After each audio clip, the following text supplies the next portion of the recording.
Alrighty, today is the day where, after an endless grind, we finally say hello to the goodest of boys.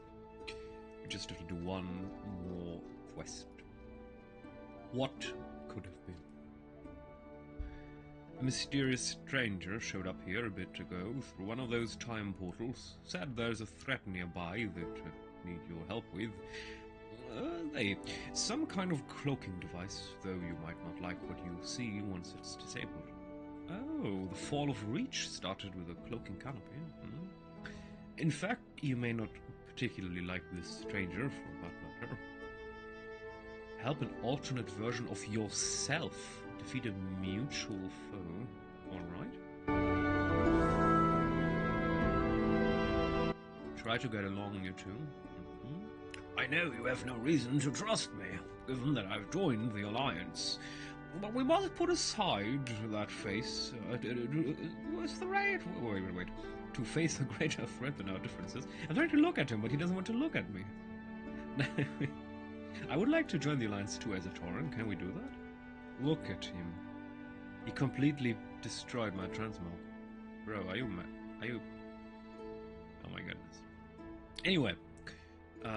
Let's save the world.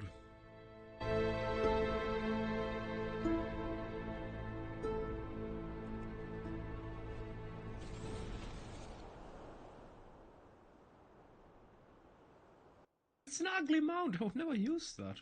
That's the worst version of myself.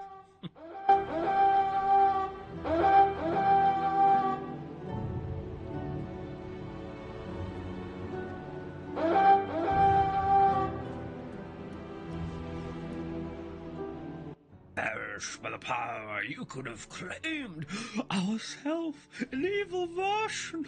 No. Okay, that's actually hilarious. I would actually like that. Imagine a raid where you have to fight yourself, with yourself against yourself. That would kind of be cool.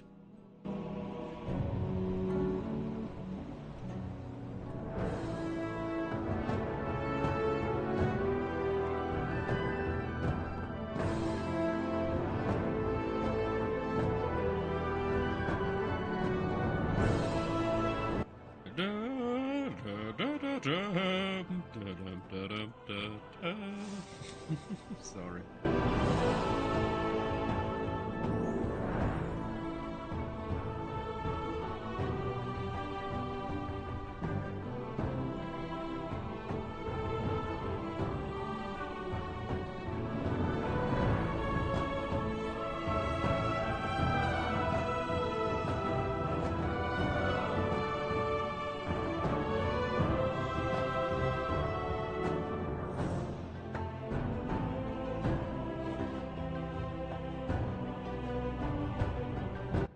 It's such a shame that mounts don't have audio noises.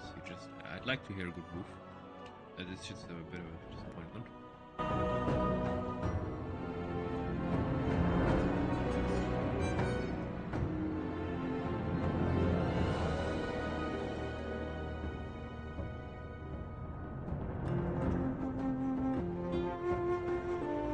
Well, you know what's going to happen next, right? I mean, I don't care about the mount, but I'd like to do the Mater achievement.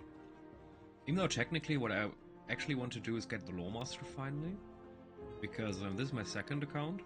I started with Pandaria, so everything before that I did back in the day isn't available anymore. So I have to redo it eventually again, even though of course all of it kind of changed with Cataclysm, so there's a lot of changed stuff anyway. I actually did some of these already. So we actually don't have to do so much. Or Master of Kalimdor. Interesting. Any character in Warband can make a progress. Alright. Alright, anyway. We're going to...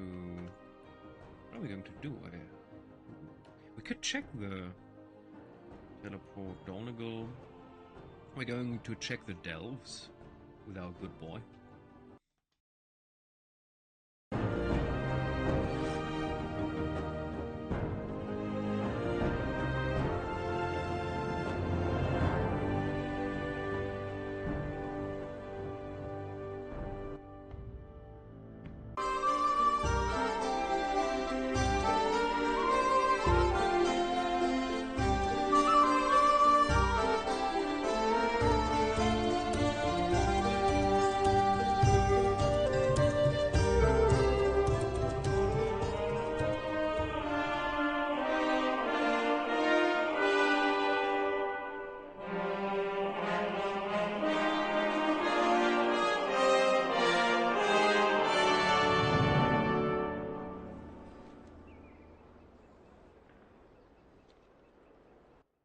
how majestic he walks. He almost walks like a cat.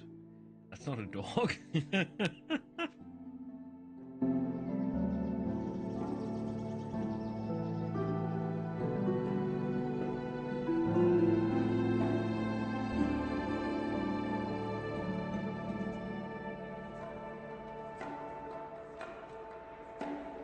It actually says, what a good boy. No, you can't do that to me, game. Alright, so, ringing, no, it's the Earthclaw Mines. We might actually, I'm probably going to do one T8. First because we have a lot of keys. And secondly because we get a lot of reputation. I still have to catch up. The fact that I was on holiday, a cruise, for 2 weeks, so we kind of lag behind in reputation, so I should probably do a couple of delves to, well, lessen that issue.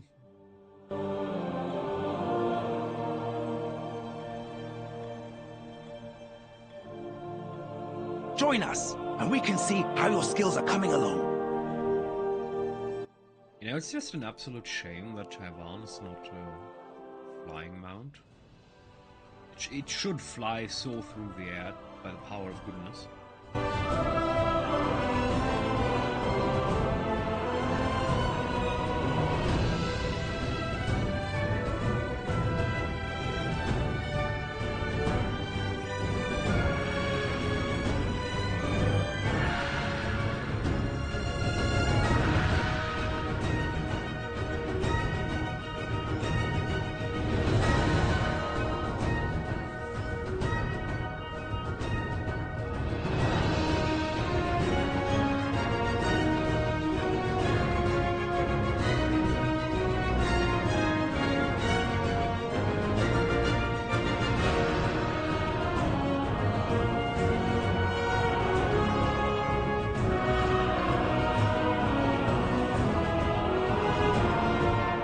Excellent work! I can see that the two of you will soon be formidable competitors.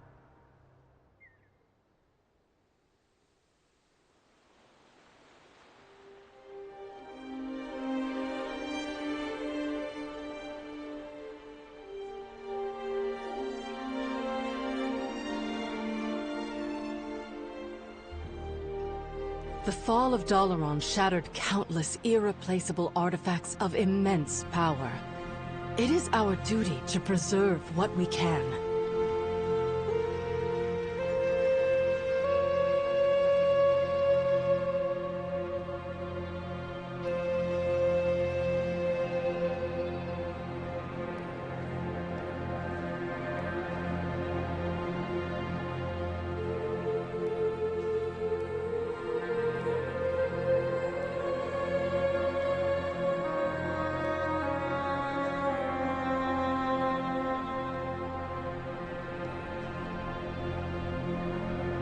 Well done, champion.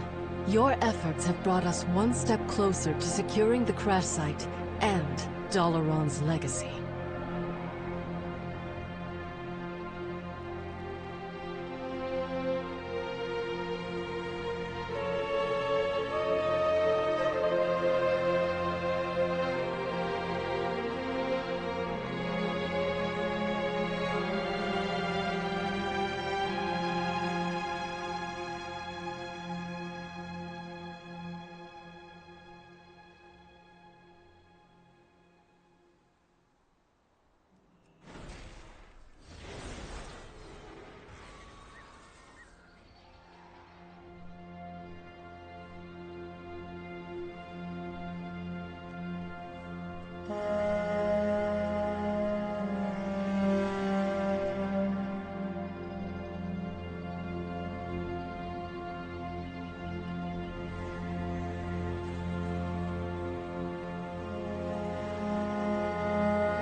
Every piece of Dalaran we preserve, no matter how small, is valuable.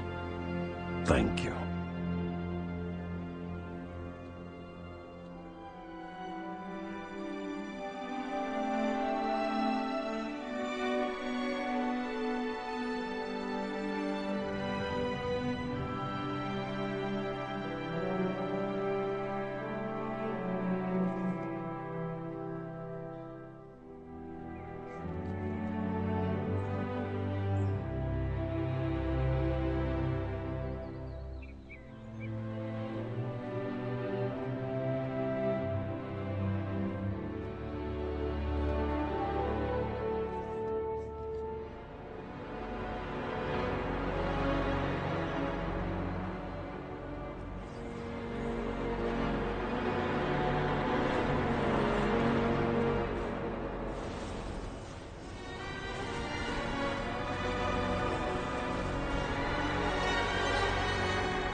Whoa, what?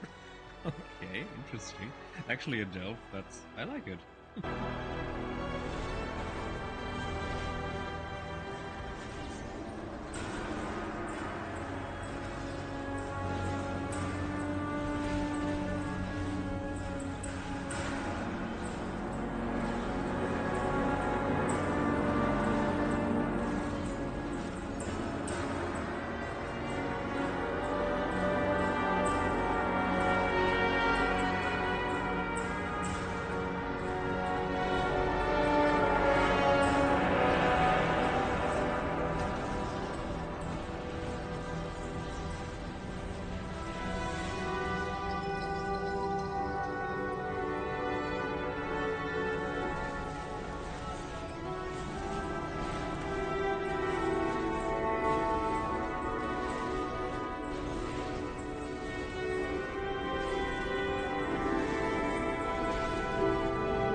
There's treasure close by.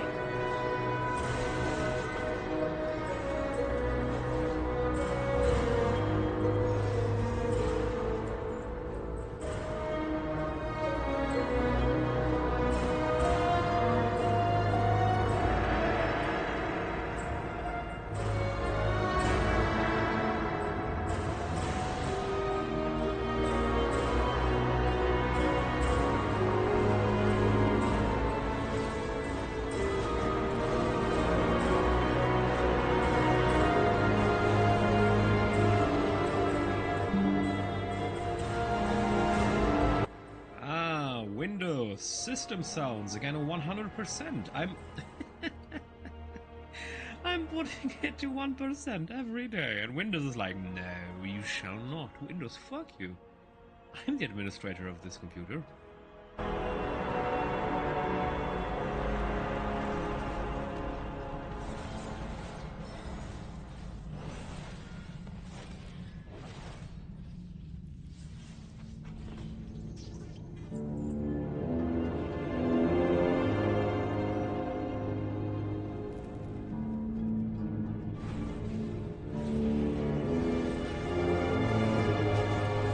To dodge!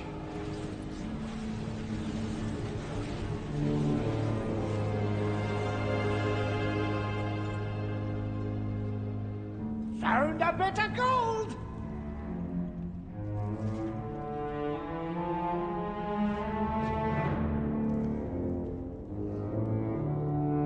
Tell me what drives you. Have a good one.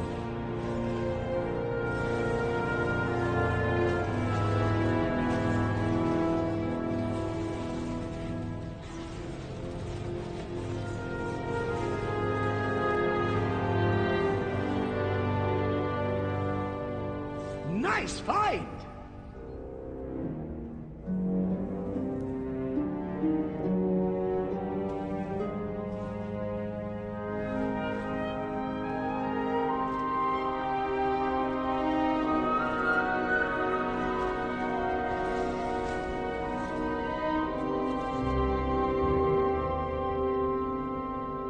That's more like it!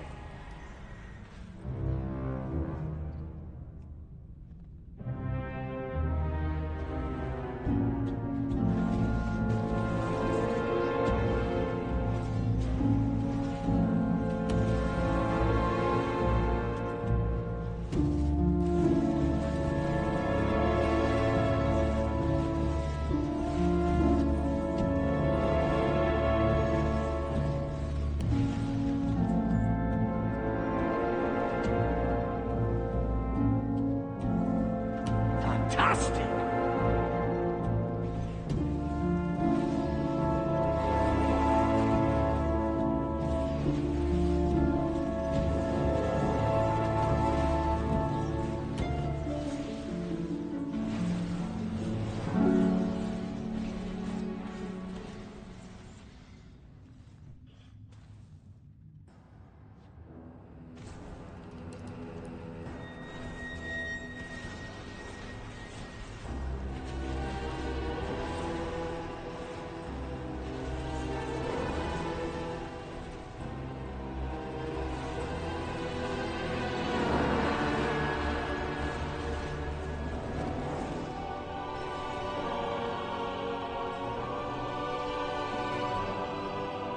Of course, the moment, you know, where I have two enemies and both can kill me, I get a lag before nothing.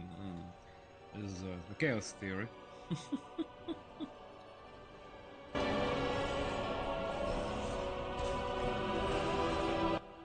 Unpredictability due to factors that you do not even know about.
You won't hit us with that one!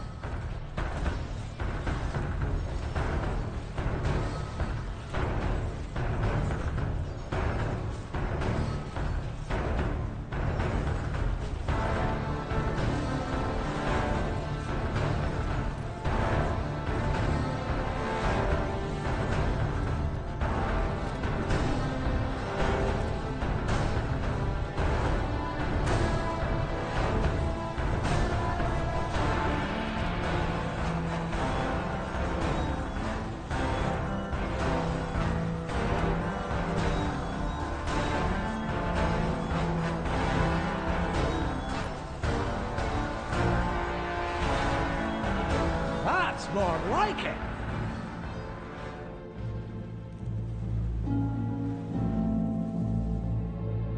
I'll give you a hand with this one.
Excavating here might be dangerous, but unraveling the Earthen's past and decoding the Titan's designs is crucial.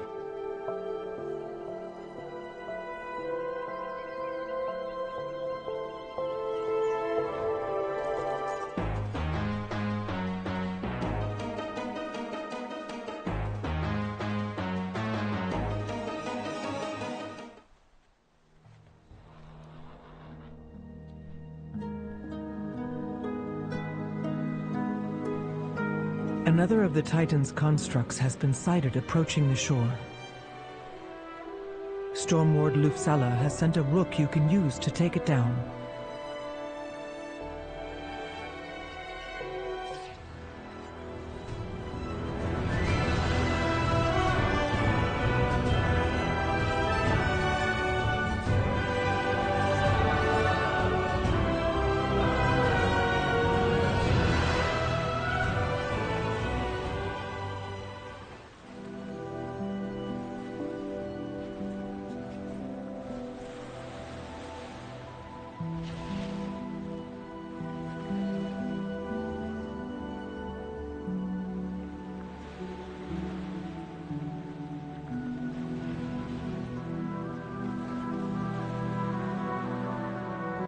Wait, how does this work?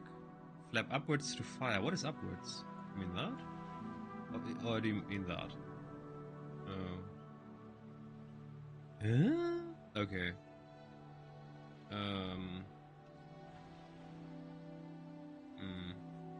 No, use your elf shoot back.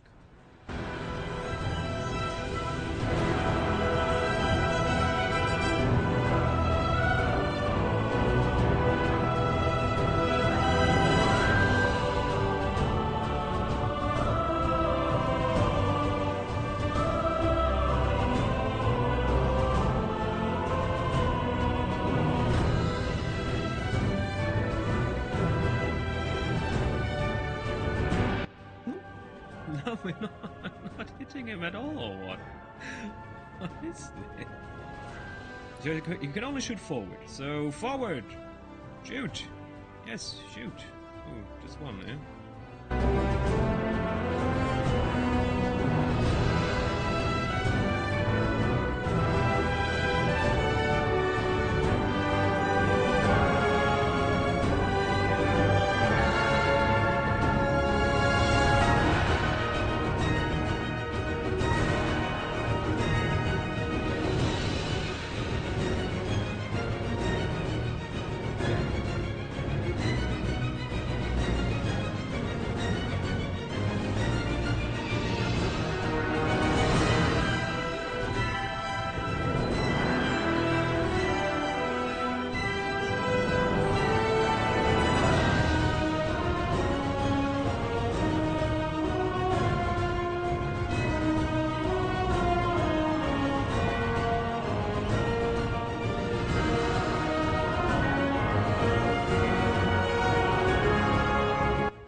I guess you're supposed to have other people playing with you. You know, this is a big world quest, and you're not supposed to do it alone. Right now, there's just nothing in terms of other players. So, well done, Blizzard. This is working very well.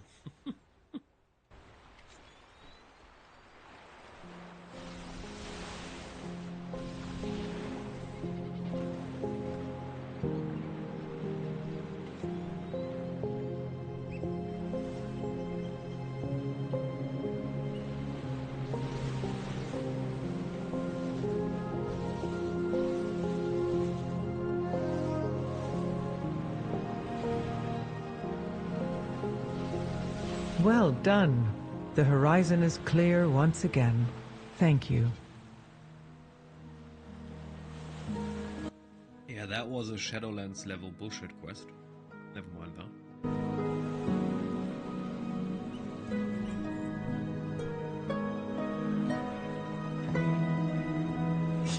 I have many, many wares. Good fortune to our friends.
kid that welcomes you.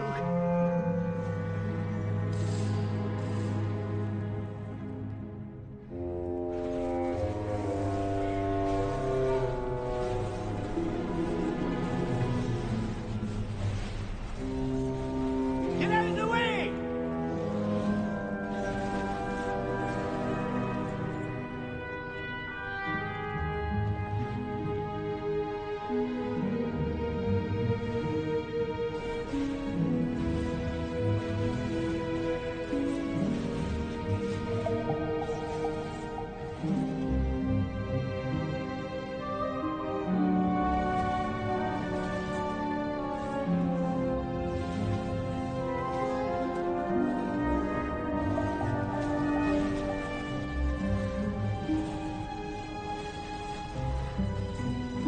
You won't hit us with that one!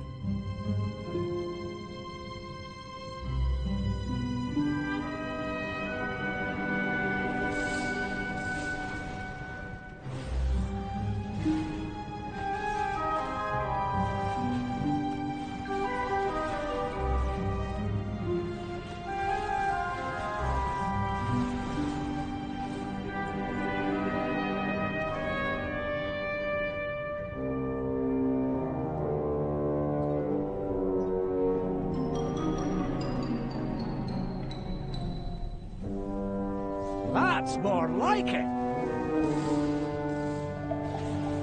Look for the bubbles and get some air!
Look for the bubbles and get some air!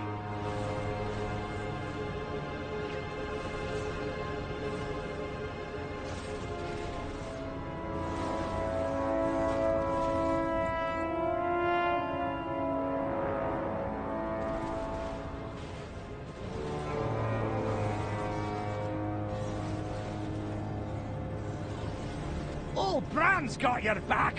Hang in there!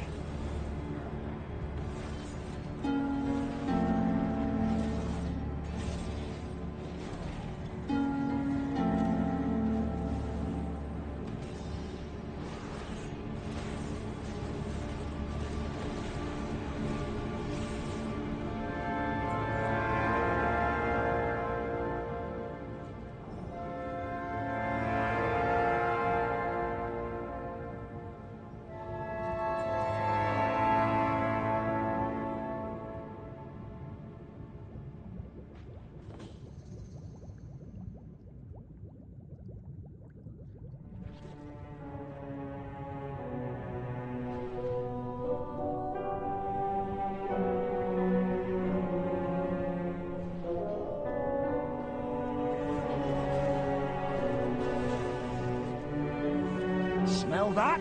It's treasure. I know it. We're close.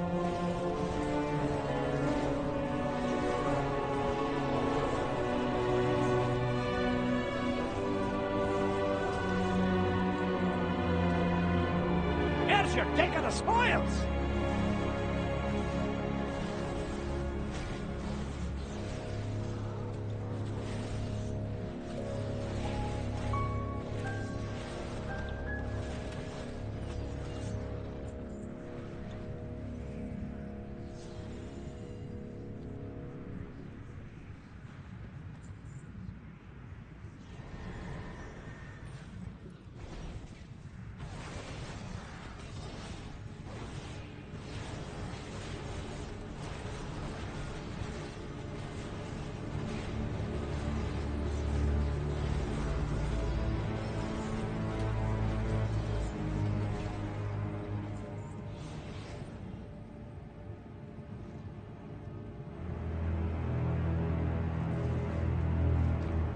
Look for the bubbles and get some air!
That's more like it!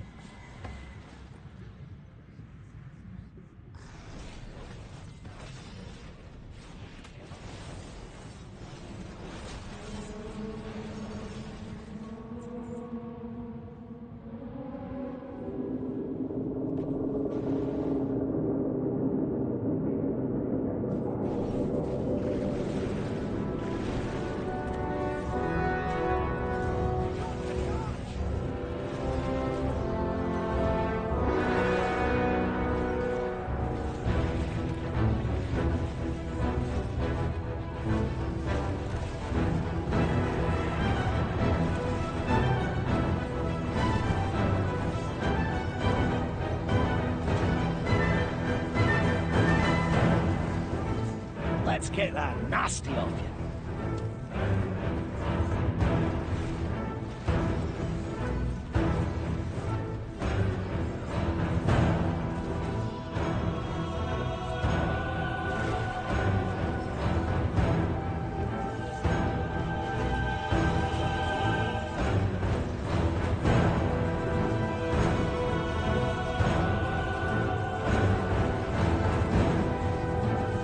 Look for the bubbles and get some air!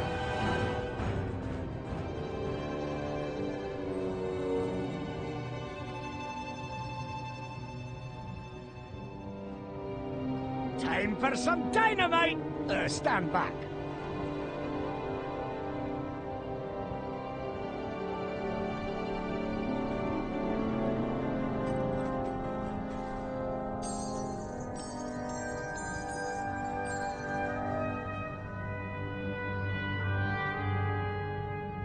Nice find!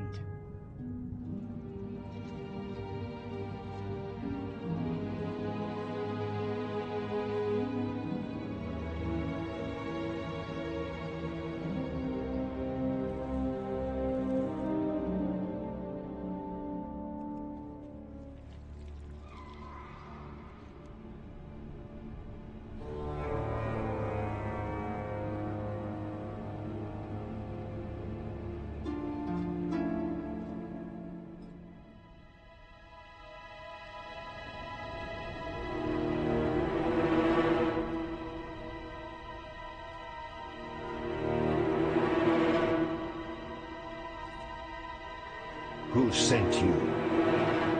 Kahet is Korvan. I will be watching.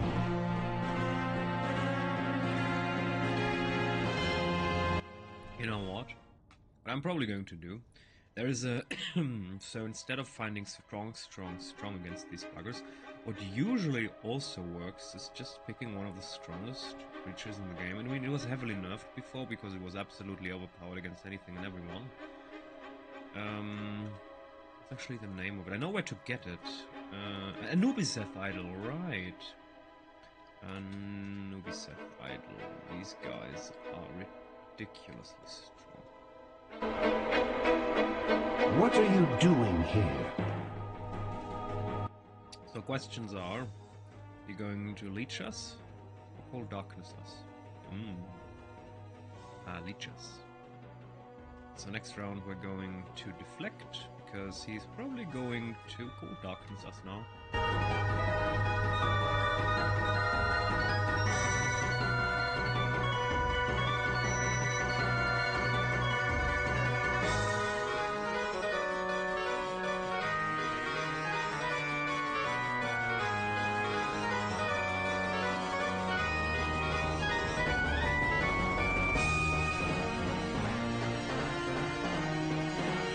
This is hilarious, and now we missed. Oh, come on, are you serious, game? This would have worked so well if we had a little bit more luck with the crits and all. Yeah. Oh, no, he misses. Okay, that's actually fair.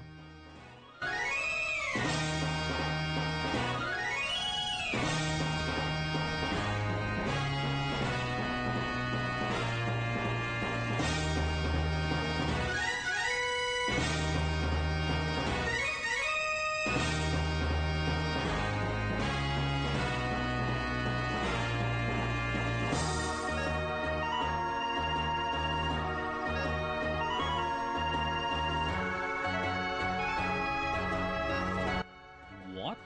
1 round cooldown? That's quite overpowered, to be honest with you. Yeah, I'm going to block again. Because he's going for his rampage, obviously. We're probably going to die now. But it is what it is. GG. Oh no! He can heal himself, that's a bit of a problem. Damn bugger.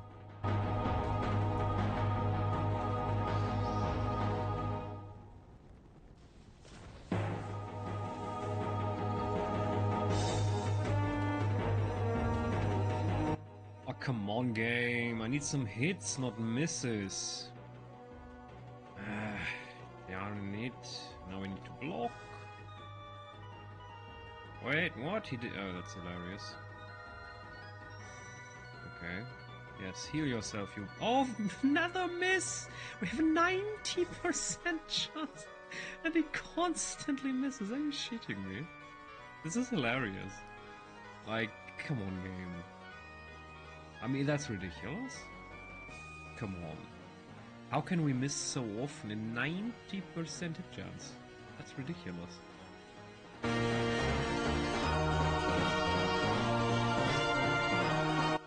And I actually chose the only humanoid class where they're actually stronger. That was kind of stupid, actually. Usually it always works out well. But not only do we have a lot of bad luck, no, these buggers are also strong against humanoid, all of them.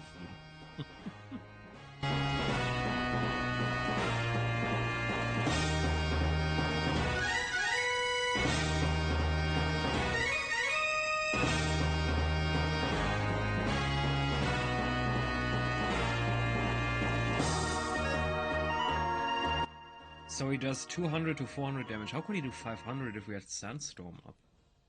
Mathematically that's impossible, because Sandstorm reduces the damage. Or maybe one of his abilities increased the attack? I mean, it must be. Otherwise it would be a... Yeah, probably. Alright, there is Slay the Goose, Save the World. Do I care? The Underkeep. We still need in the Underkeep evolved research. Quite important. Though I have no idea why we couldn't do the last chest last time, I'm probably going to have to look it up eventually.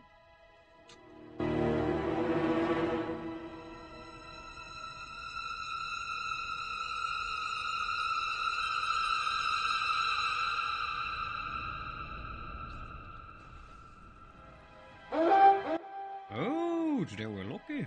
Tier 1. Yeah, I don't need to do any of that, right?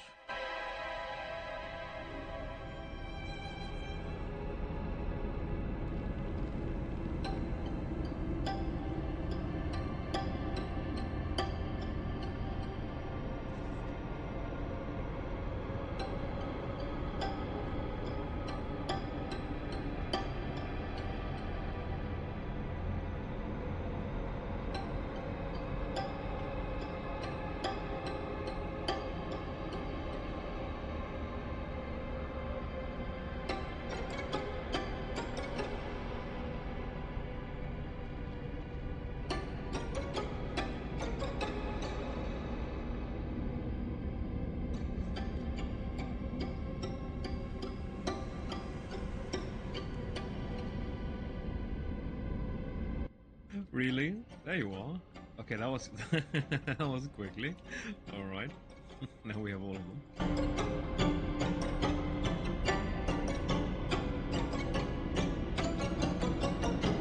And why is it only available when a specific story is up? That seems stupid.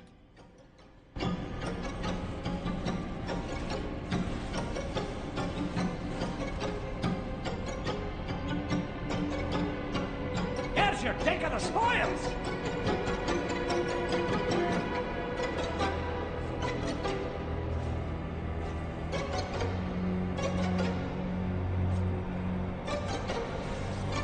Get out of the way!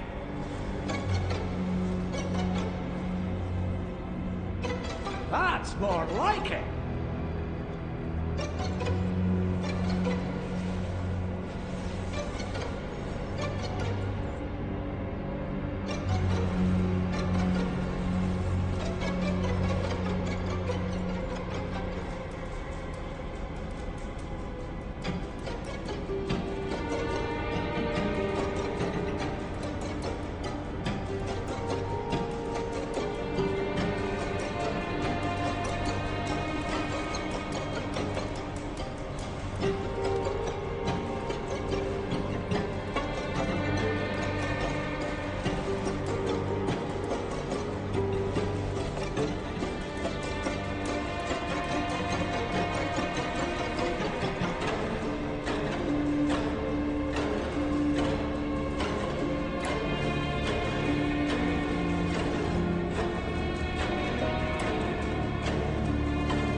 Well, that was easy. But it's still a level 1 delve, but never mind that. Still very quickly. I mean, if you compare this to the story where these big ones with 3 of them are running around and you need to attack and kill them. I mean, pre-nerf they had like 100 million each on level 8 delve, which was utterly ridiculous. I kind of nerfed it, but it's still a bit ridiculous compared to, for example, this year.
We are the Seekers of Light.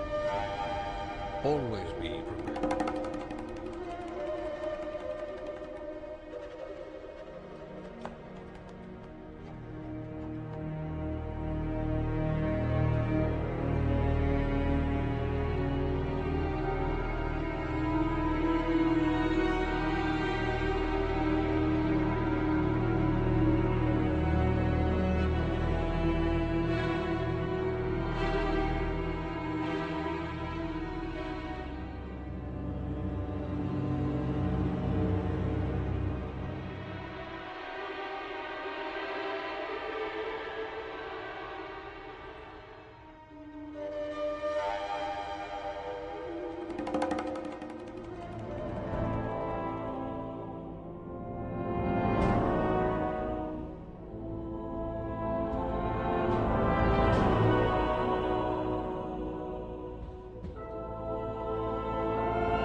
So we still need Chiron's Assault and a special achievement where we can't get targeted by artillery fire on tier 8 or higher.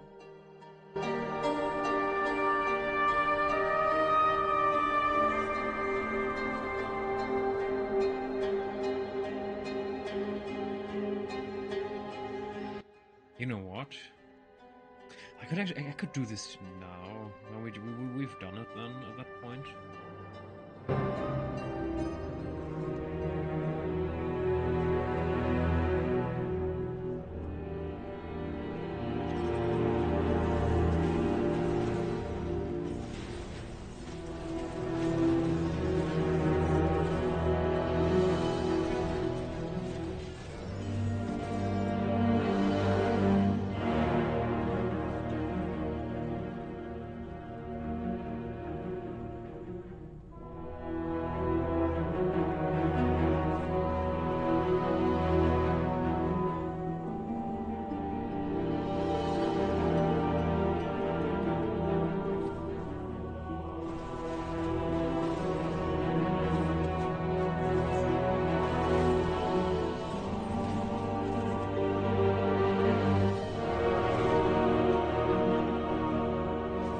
There's treasure close by.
Don't stand there!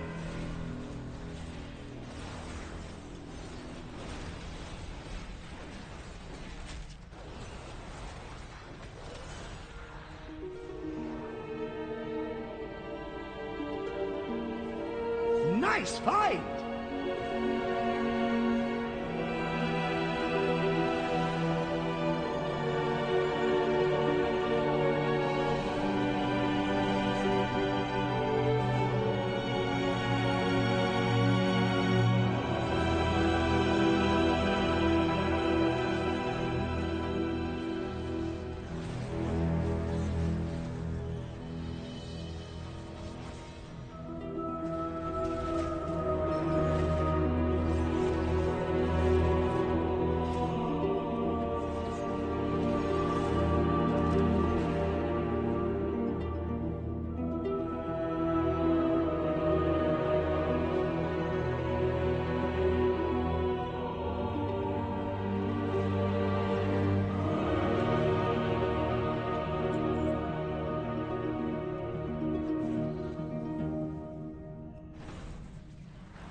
Complete without being tired by Tiller found here or higher. Have I not yet completed it? I'm confused. Where's my achievement? Ah, okay. Oh my goodness. Yes! Finally! We have the good boy. I just got mounted up. Good morning. Or good evening to you.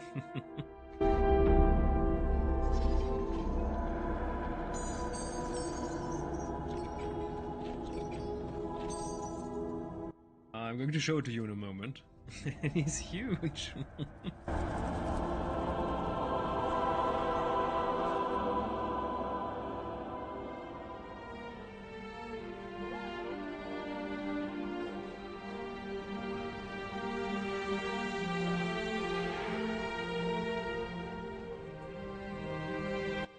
Even though he walks so elegantly, as if he was a cat and not a dog. I'm not sure why he walks like this, but we now have the goodest of boys.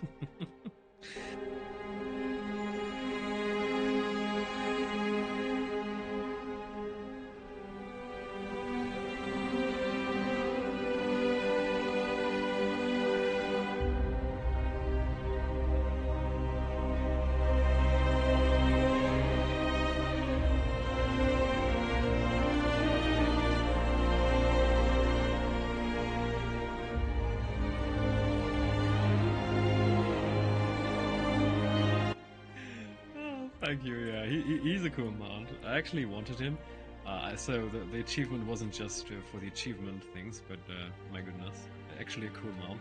I mean, actually thinking about, technically there is also another meter achievement. Yeah, the trot! I'm not sure why he's trotting like that, but like a horse or a cat. So elegantly, so majestic.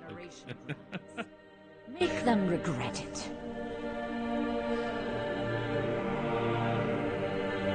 Yeah, I'm pretty sure the designers at Blizzard had a lot of fun making this boy.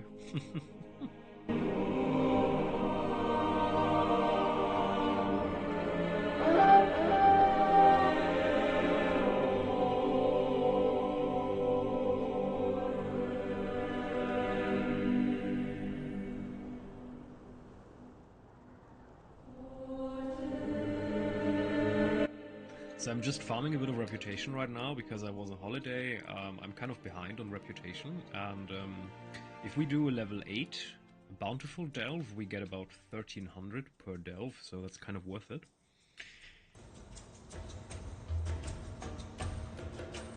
Yeah, but this one I'm not sure yet. Back from the Beyond, just because, well, it's Shadowlands, and oh my goodness, this will be a lot, especially something like this. Complete each 4 of the Covenants, Renown 80, so I'd have to do it on 3 more characters, the entirety of Shadowlands, all of it, until the maximum Renown level. I'm not sure how many weeks or months that would take. I'm not even sure if I care about. I don't even know how Zoval's Soul Eater. I think it is this claw-like hand. I think we already have a similar mount from the trading post, but for some reason I can't see it on my mount view, so I'd have to look it up in Warcraft.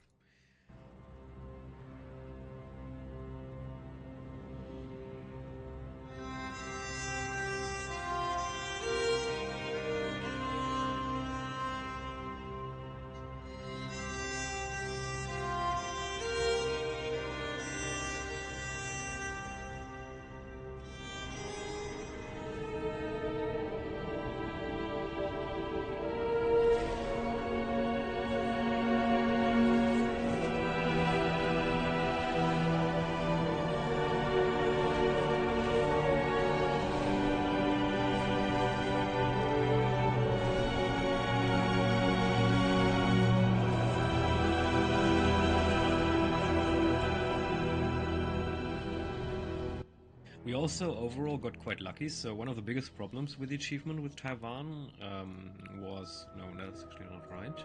This Storm achievement. Friend of the Cross... Into the Storm, right. So the Storm achievement, I was talking to a couple people on the secret World of Warcraft finding community Discord, and some of them said that they had to wait for several weeks until the right storms appeared, And yesterday there were both final storms I needed in Narn Plains, so I got quite lucky.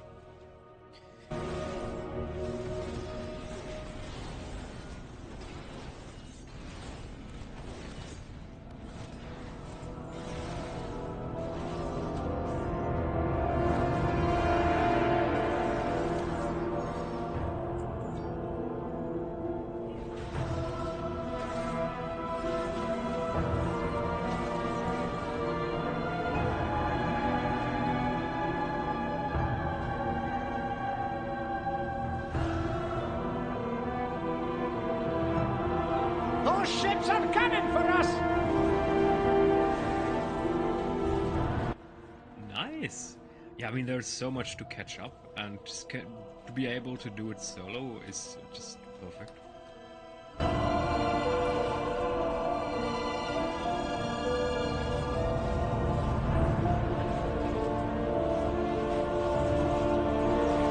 Especially since,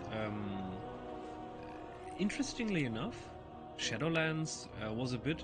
It kind of resembled modern entertainment because it looked very good. I mean, Shadowlands has so many beautiful transmogs and mounts and all, but overall just the story and the gameplay itself wasn't the greatest. But I definitely like, for example, a Shadowlands remix, for example, where we can get all the other good stuff from Shadowlands. That would be great. Because, my goodness, there are so many cool transmogs from Shadowlands. It's almost hilarious how well done the artists at Blizzard did when they made Shadowlands, and what a shame it is that the overall story wasn't just compelling, and the time gating and all was just, yeah. It's a bit of a shame because the add-on, I think, with all the beautiful artwork and graphics and soundtrack could have been awesome.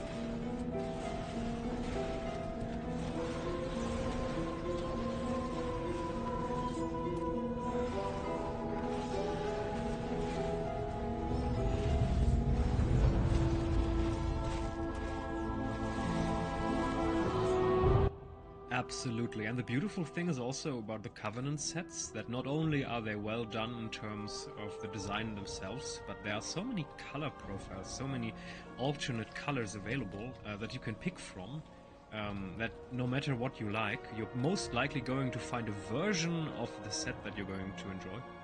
And that's just great.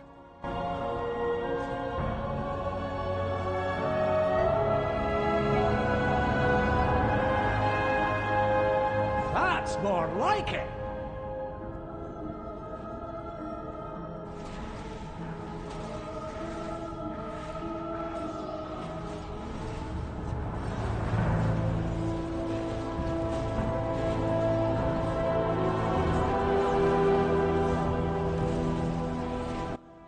Funnily enough, actually, when I had to decide which Covenant I would go for with my main, when I started Shadowlands, I actually chose the Kyrians just because of the awesome transmogs.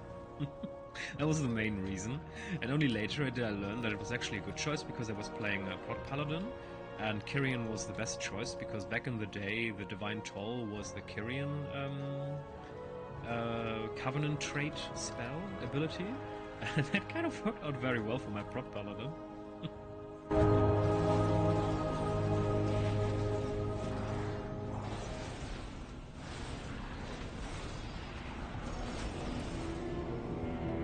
You're looking a bit rough. Take a wee rest.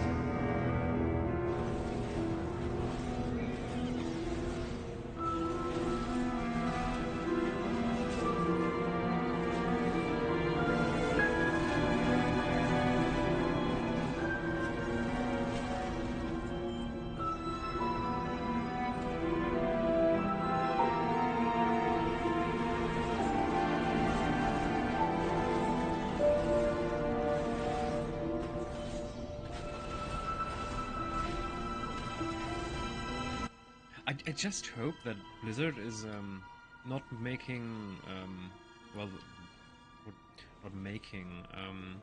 When they're reevaluating what went wrong in Shadowlands, I hope that they're going to make the right choices and not focus on the overall graphics style or anything that most artists at Blizzard did. Because Shadowlands itself, it looks beautiful. It was just let down by the rest, really.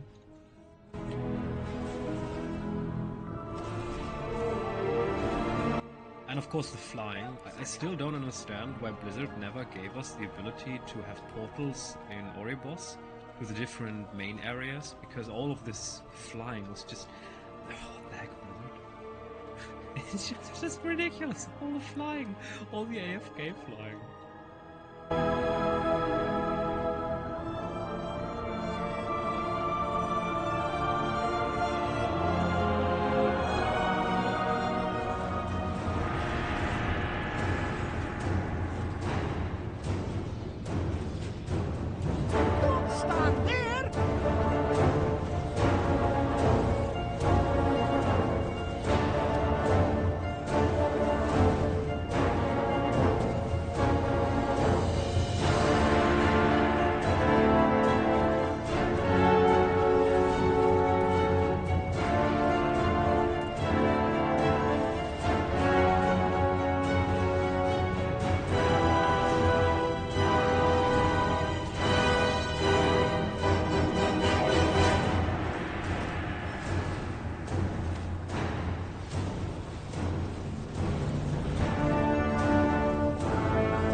The only thing right now, for example, War Within, we have this beautiful cover soundtrack with the female, with a woman singing, or a choir. I'm not sure who's singing that song, but this outstanding song from the trailer, from the World Soul singing. It's just this beautiful theme that for some reason isn't played a lot in the game. I would like to hear it much more often. I think it only gets played when you like enter Okunama or something. And sometimes the odd thing, because Blizzard really has bangers in terms of music, but they're not really utilizing it in-game, because it's just this random algorithm that's picking all the songs that are not really that interesting. That's more like it. I actually remember a mod back in the day. I think it's not possible anymore, but there was a mod that added the best songs of Warcraft in general to the game, and everyone really loved it. But at some point Blizzard deleted the ability to put large music files into mods. That was a bit of a shame. I have many lucky doos you like.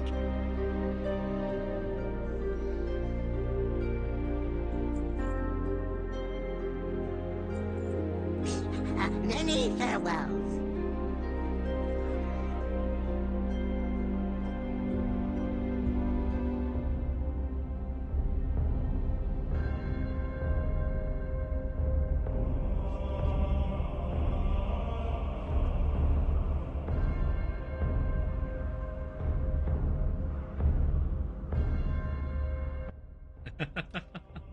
Alright.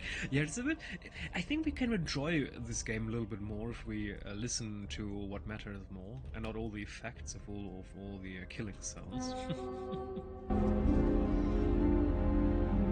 The only thing that's kind of bothering me is this rare popped up sound. I've not yet found out how I reduce that sound. It's probably somewhere in a weak aura or in an add-on pack. Because it's kind of annoying me whenever this pops up. I mean, it's sometimes interesting to know, but also sometimes just please don't.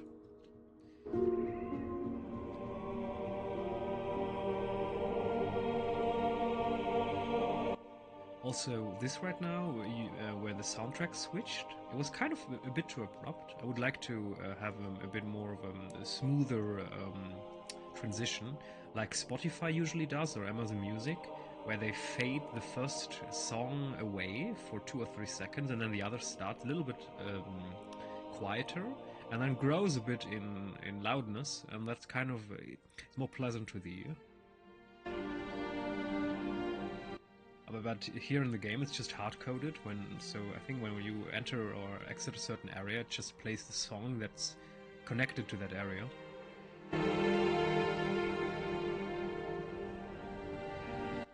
Oh yeah, definitely. I mean, some of the raids have such beautiful music. I mean, again, there are so many talented artists working at Blizzard, and sometimes I think they just can't shine because the management decisions concerning time gating and all of the gameplay stuff kind of overshadows the beauty of the underlying game.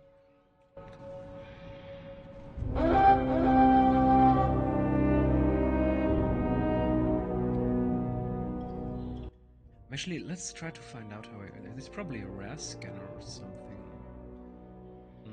Let me try to find it.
Okay, I think that should solve it probably, because now we have it on volume 1 out of 4, hopefully.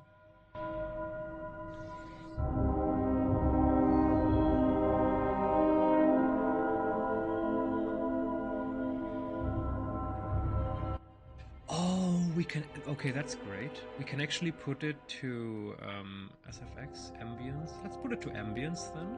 Our ambience right now is at 40%, so we're going to put it to 50 with volume on 1. That should work out.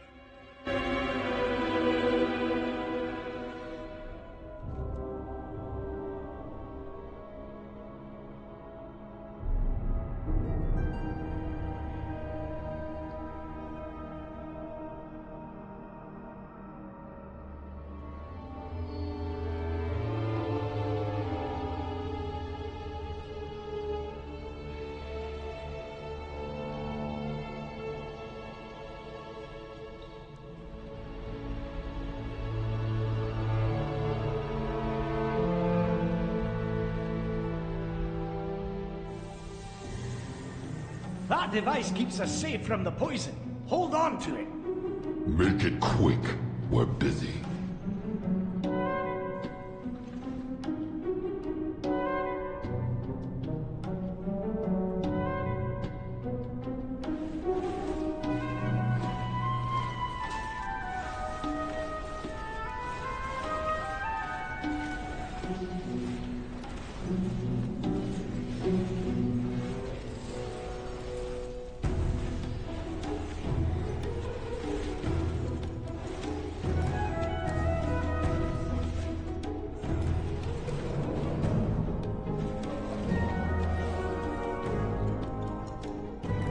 Nice! Be careful!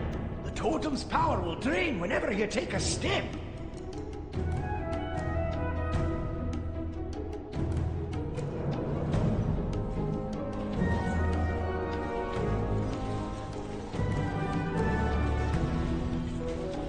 Get out of the way!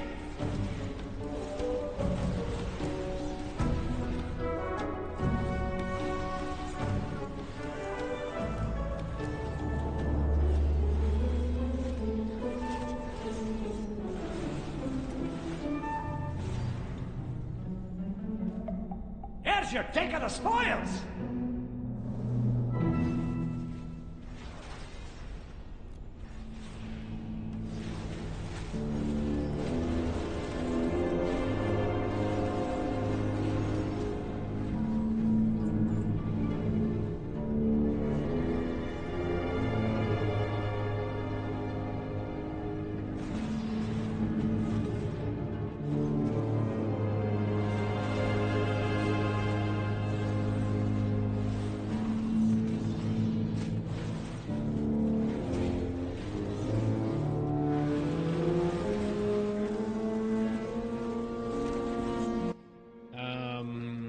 So they definitely have some similarities.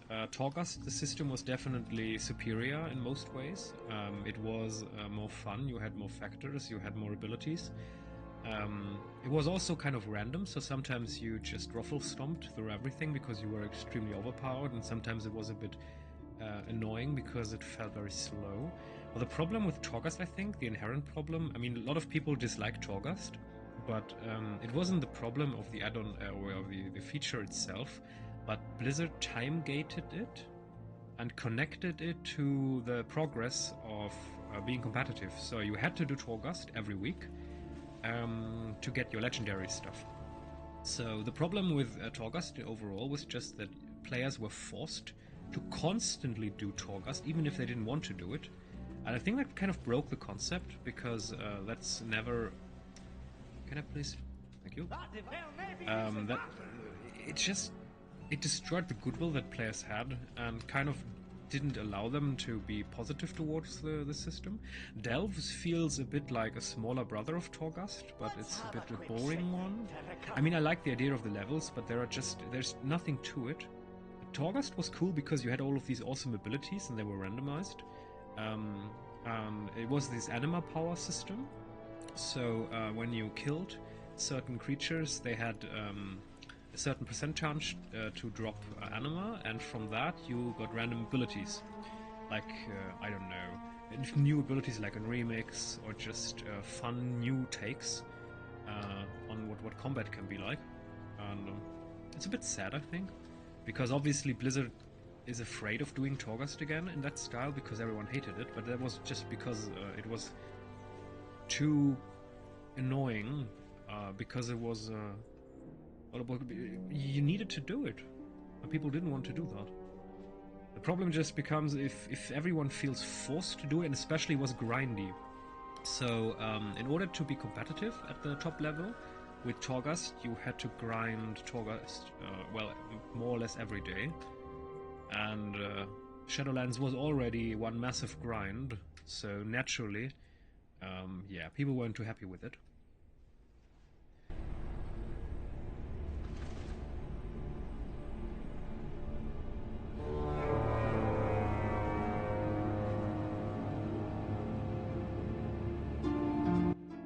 Interesting. Yeah, overall, I also think I kind of liked it, even though ultimately, of course, everything really, all of this time gating and all of this forced, you need to do this every day, just this disrespect towards players' time management kind of, well, put me off Shadowlands in general, but definitely Torghast and also the Visions in Azeroth. I mean, that was one of the prerequisite ideas, I think, that they kind of played with before going further with Torghast. It's definitely a cool mechanic, and I hope that they're going to think about doing this in the future again, but then more in a fun way, and less in a grindy, you must do it every day, or you can't compete in your guild or in Mythic or whatever. Because that's just recipe for disaster.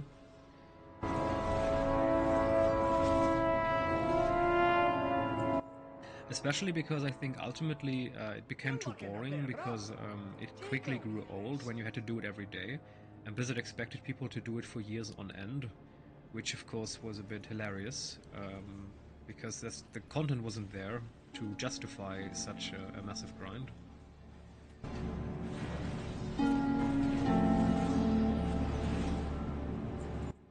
I mean, the content itself was fine, yeah, I can agree.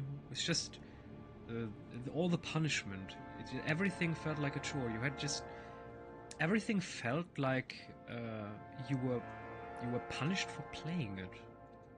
So rarely did it really feel rewarding.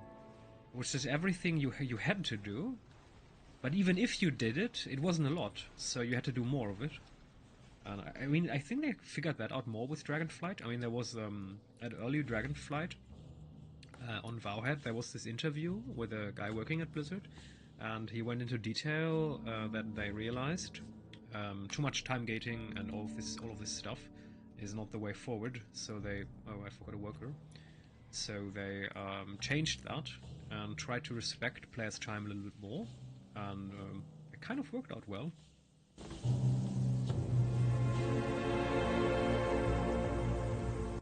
Because ultimately in Shadowlands you had to grind every day, every week to be competitive. And in Dragonfly that wasn't the case. You could just pick one day of a week and you could still do everything you had to. Or just forget a week and you get a catch-up mechanic for the next one.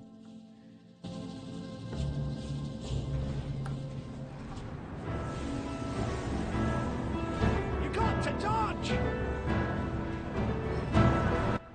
For example, this year I would like to see more customization, more bosses, and the ability to change it myself. Like a customizing tool where you, for example, have a certain set of points that you can spend to increase certain aspects of the dungeon. Something like that. Just Torghast, just more customizable, so where the player has more choice. That would be cool.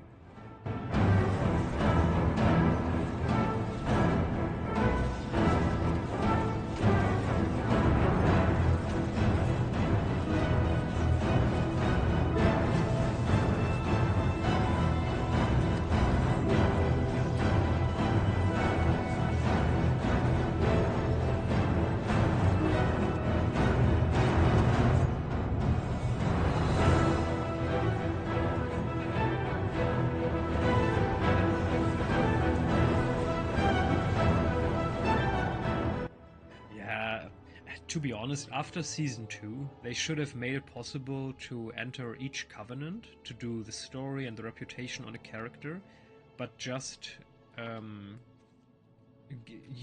give you the ability or force you to pick one set of abilities. So for example, you can do it, you can be part of each covenant.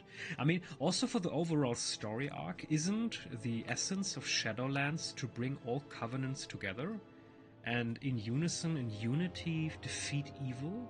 Shouldn't it have been part of the story that the player, the hero, the champion, I mean, in the story you're just one guy, not 1,000, should have been introduced to each and every covenant? They could have definitely improved upon that. And, yeah, they didn't. But yeah, it's still stupid, to be honest. Like, all the cosmetics and all the stuff that people wanted to play, but having 4 characters and leveling them and playing them simultaneously just to get all the goodies of an add-on is, to be honest, just stupid.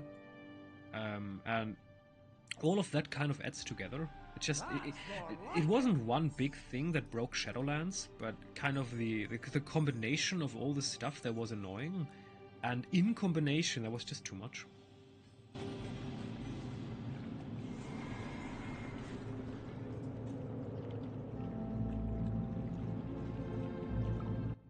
Wait, what? A mint? A mint-colored helmet? A candle hat. Okay. Alright.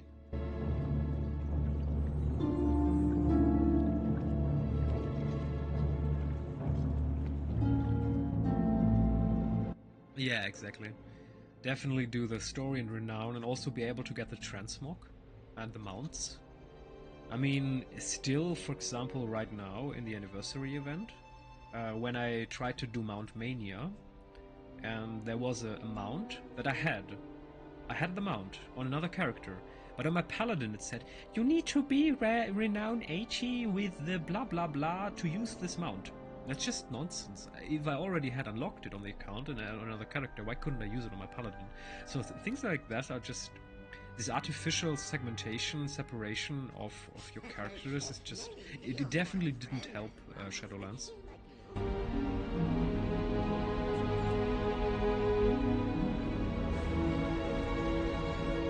Well, friend of the Grumbles.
I have many, many wares.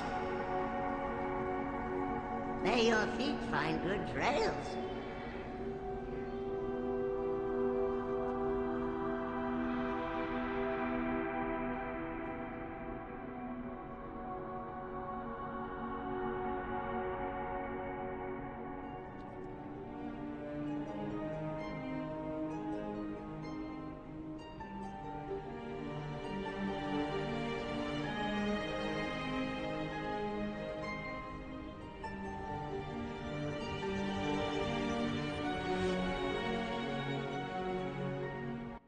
You kind of remind me.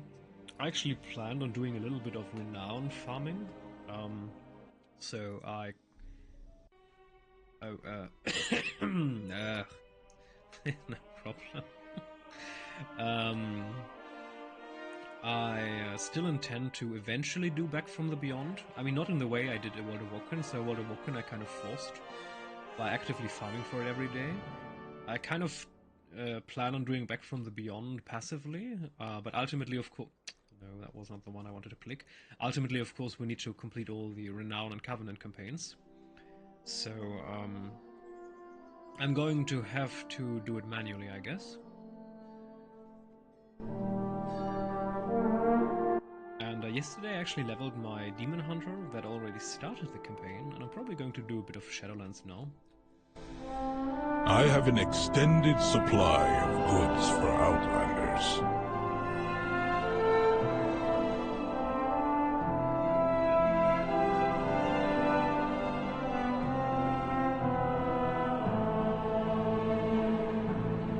My thanks for your patronage.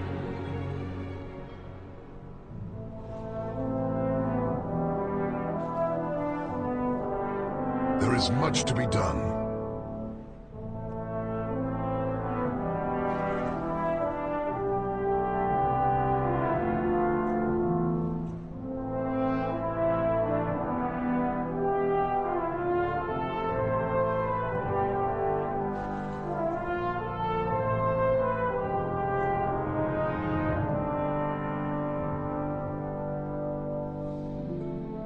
May you find what you seek.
I'm not sure what exactly you mean. I'm pretty going to the Covenant, so I mean there aren't that many currencies. I remember there was one this weekly quest where you had to get the souls. That's the stuff that you needed to buy most of the Covenant transmog stuff. Give me. There's Erebus.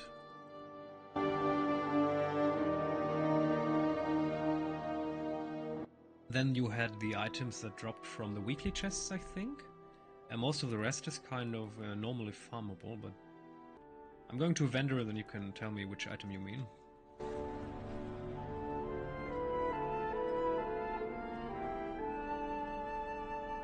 Yeah, that's a strange bug. Yesterday I did the Burning Crusade Time Walking raid, the last boss for the chest, with all of my characters, level 80. And for some reason when I came out, all of my characters had their flight style changed. Those are sometimes just odd bugs in the game, and there's really no reason for it, but okay.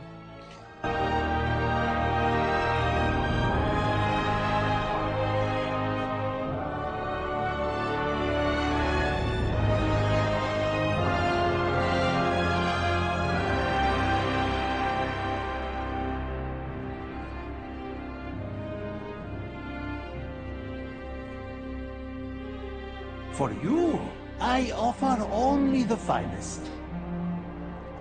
You struck a hard bargain. Good show.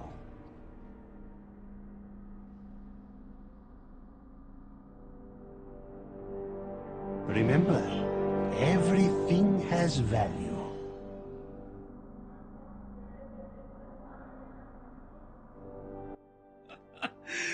Oh, this game. This ensemble may or may not work. Even if it does, you may not get every cloak that it listed. It's random. Oh, Blizzard is hilarious. I mean, this is obviously an add-on comment, but still. Oh my goodness. Until our next transaction.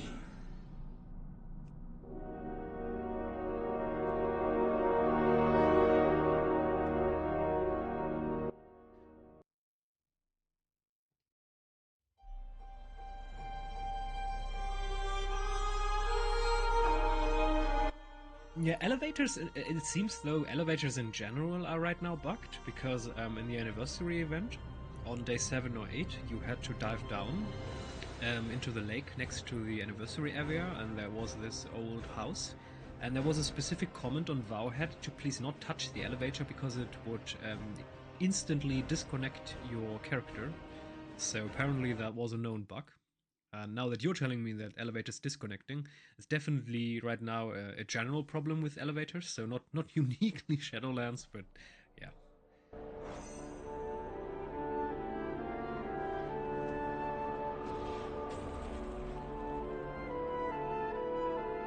May you find peace within.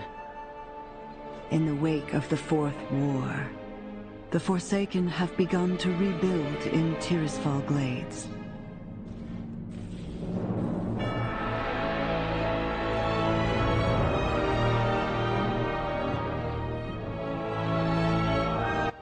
Oh, I was definitely doing Covenant stuff on my Demon Hunter. My Hearthstone is actually set to Sinfall, alright. Let's do that.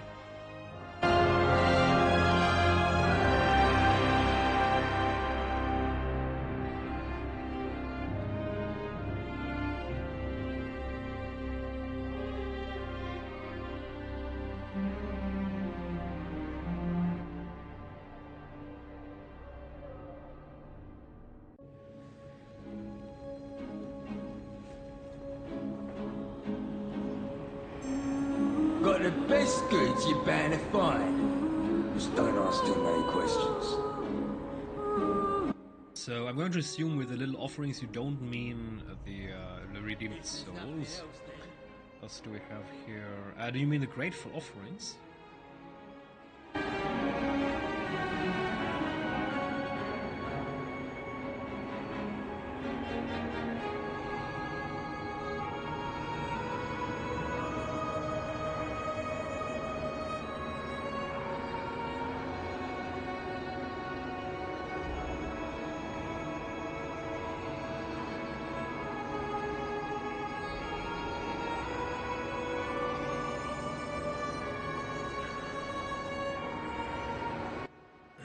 Alright, so you mean the grateful offerings, right.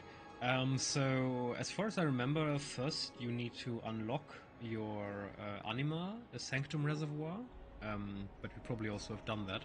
And after that, it's just world quests, I think? Exotic. With the Anima Tower. So I think that was the mechanic where you need to set the Anima Tower to a certain region, and then you got the quests, or world quests, whatever, where you get the offerings.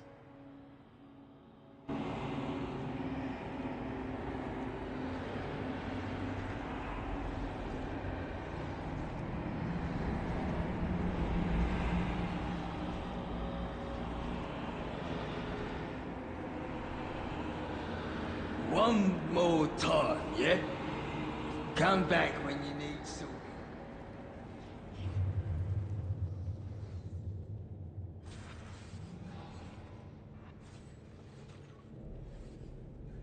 Do you seek redemption?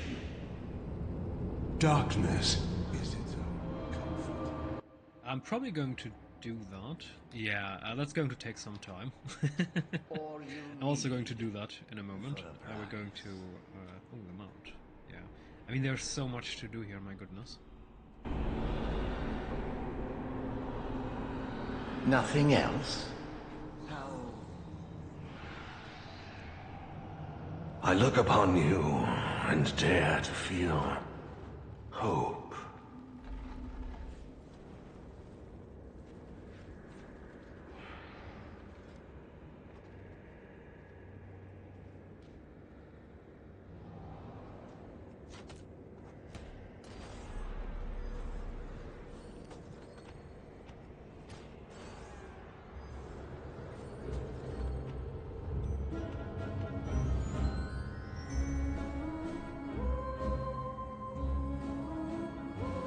I'm also sure that eventually you got the ability to get those offerings on your command table, so where you do the missions.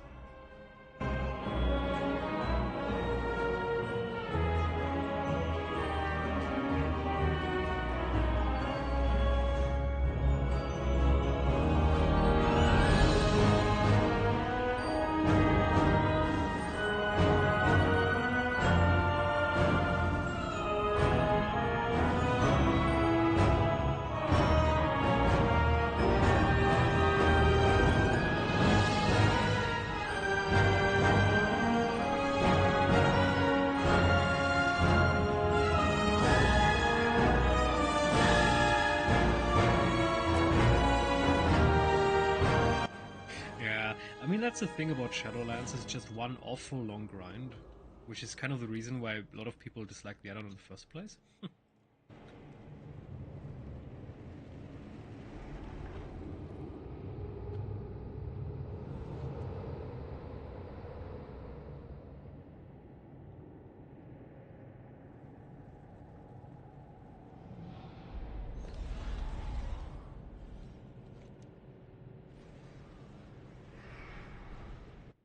Yeah, we probably need a fixed point. So I remember, oh my goodness, this is a ridiculous grind. So 2, 4, 6, 8, 10 times activation for one permanent activation. So we have 2, 4, 6 towers. So we need 60 days of activation until we have all permanent towers. And at that point, probably we can do all of the offerings. This is just hilarious. The amount of grind in this game. I mean, in Shadowlands at least. My goodness. Go safely. Speak, I will listen, and remember. Oh, that's a campaign quest probably, the Absolution of Souls. Do you not yet understand the purpose of Ravendreth, Moorwalker?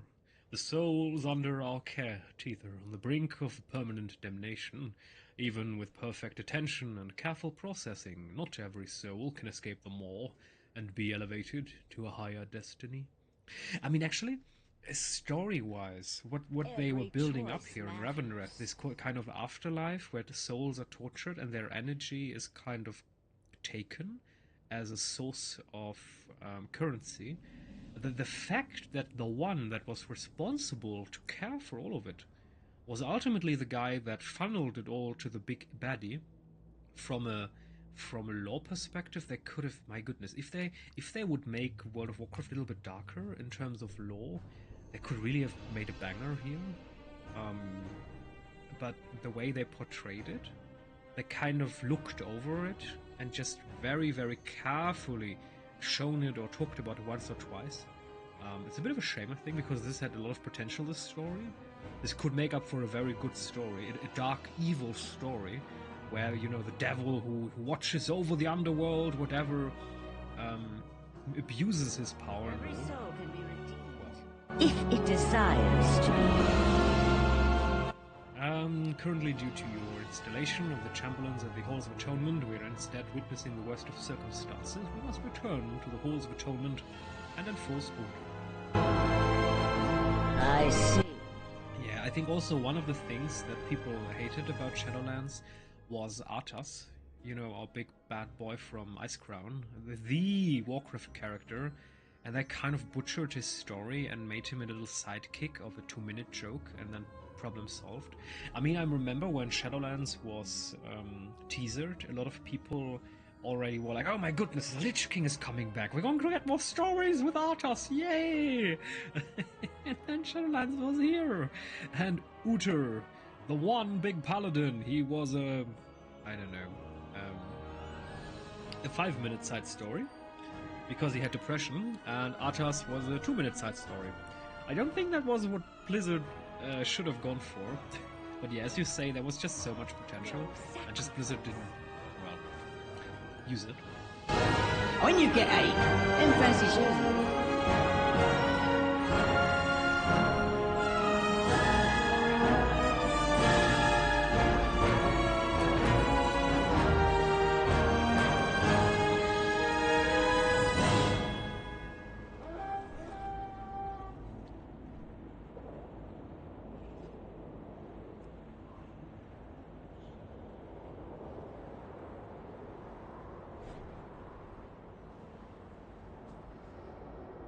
Also, what Blizzard never really went into detail was the whole fact that the Arbiter, the jailer, was once the Arbiter. So the big bad guy was once the guy was responsible for all of it. I mean, they talked about it like in a minute in a raid, but that was kind of a story arc that they should have developed in detail and gave us a little bit more as to what exactly transpired and why. And I mean, yeah, potential. Just so much potential, so much wasted. My goodness. Excuse me? Hello! Over here, in the shadows. I could use your assistance. Alright, please do excuse my appearance. I assure you, this is not my normal attire. Laurent, Mirror Maker to the Master. A pleasure to meet you. Excuse my disheveled appearance. It appears I've found myself in a most unfortunate situation. I was attempting to travel on royal business when my mirror sent me to this wasteland instead. Not a moment after I arrived, a band of exiles ripped the cloth right from my back, making it impossible for me to traverse this unforgiving terrain. By the way, also something incredibly hilarious about this whole Revendreth thing. I mean, you probably noticed that these are all vampires and they can't be in the sun, so what they do is they just take an umbrella and problem solved. Most vampire movies never think about that. The solution is actually easy. Never mind that. Assist me and I will endeavor to create a mirror which will allow us to escape this wretched place. Be seeing you then. Do I actually have to do this? It's not a campaign story, is it? I remember doing all of this, of course, on my paladin. Probably don't need it. Can just ignore it.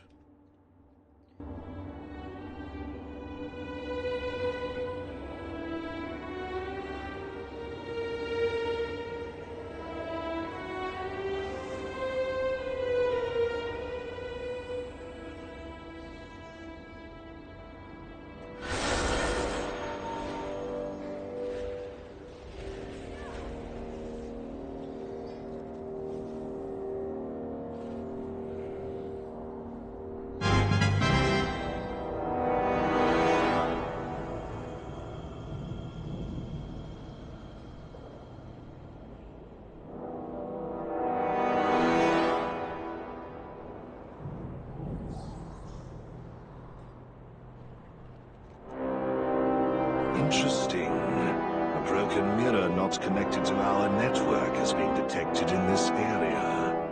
Prepare it and see where it leads.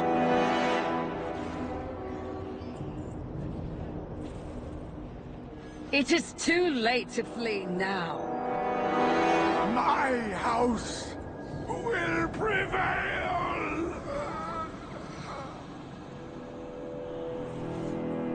I mean, overall, the entire arc of this decadent, hedonistic, vampire clan-style society, which kind of resides over the Sea of Souls or something. I mean, in theory, good storylines. It's just they could have used a little bit more polish. The baseline was good, but what they made out of it, yeah. A typical Blizzard fashion.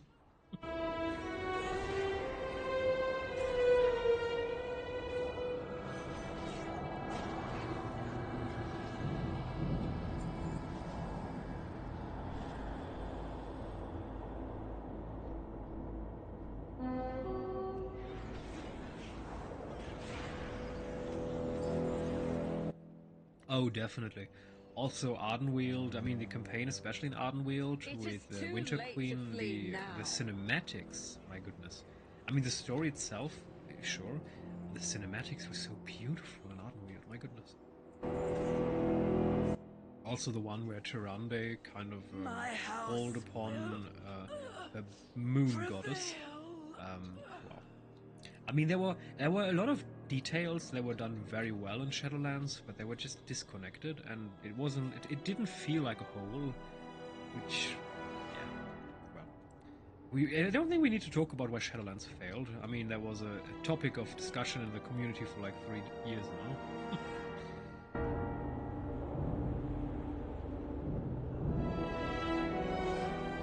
I will be avenged!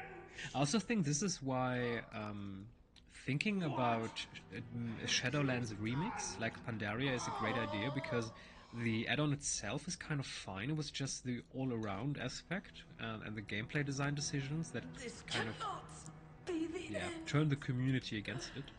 And if they make this into a fun game mode that you can just waltz through in a matter of 2 or 3 weeks, then it could probably create a lot of goodwill.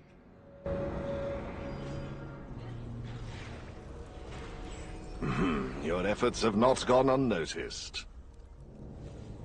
Definitely a wasted chance. Definitely. They should definitely use this theme as a way to introduce a new class. Definitely. Come! Join us, my dear friend. You have arrived just in time for tea.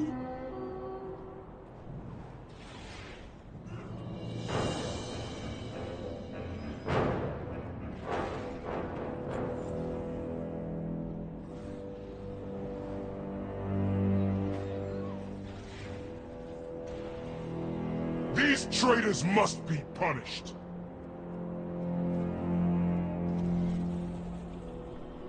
I sentence you to burn!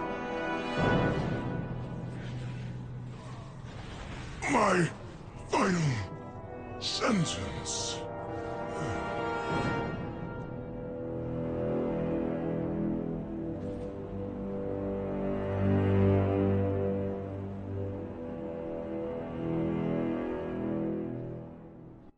Alright, the main campaign, Common Ground.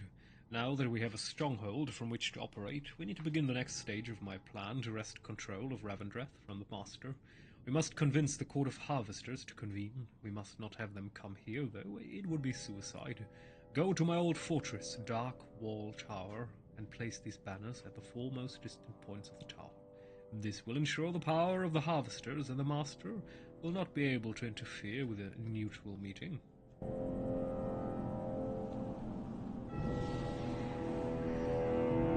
Revived at last.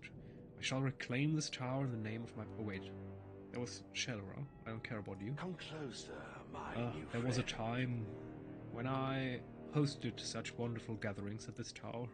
Even the Master could be seen, smiling, enjoying his time. He was beautiful to behold then, the true sire of the Ventir.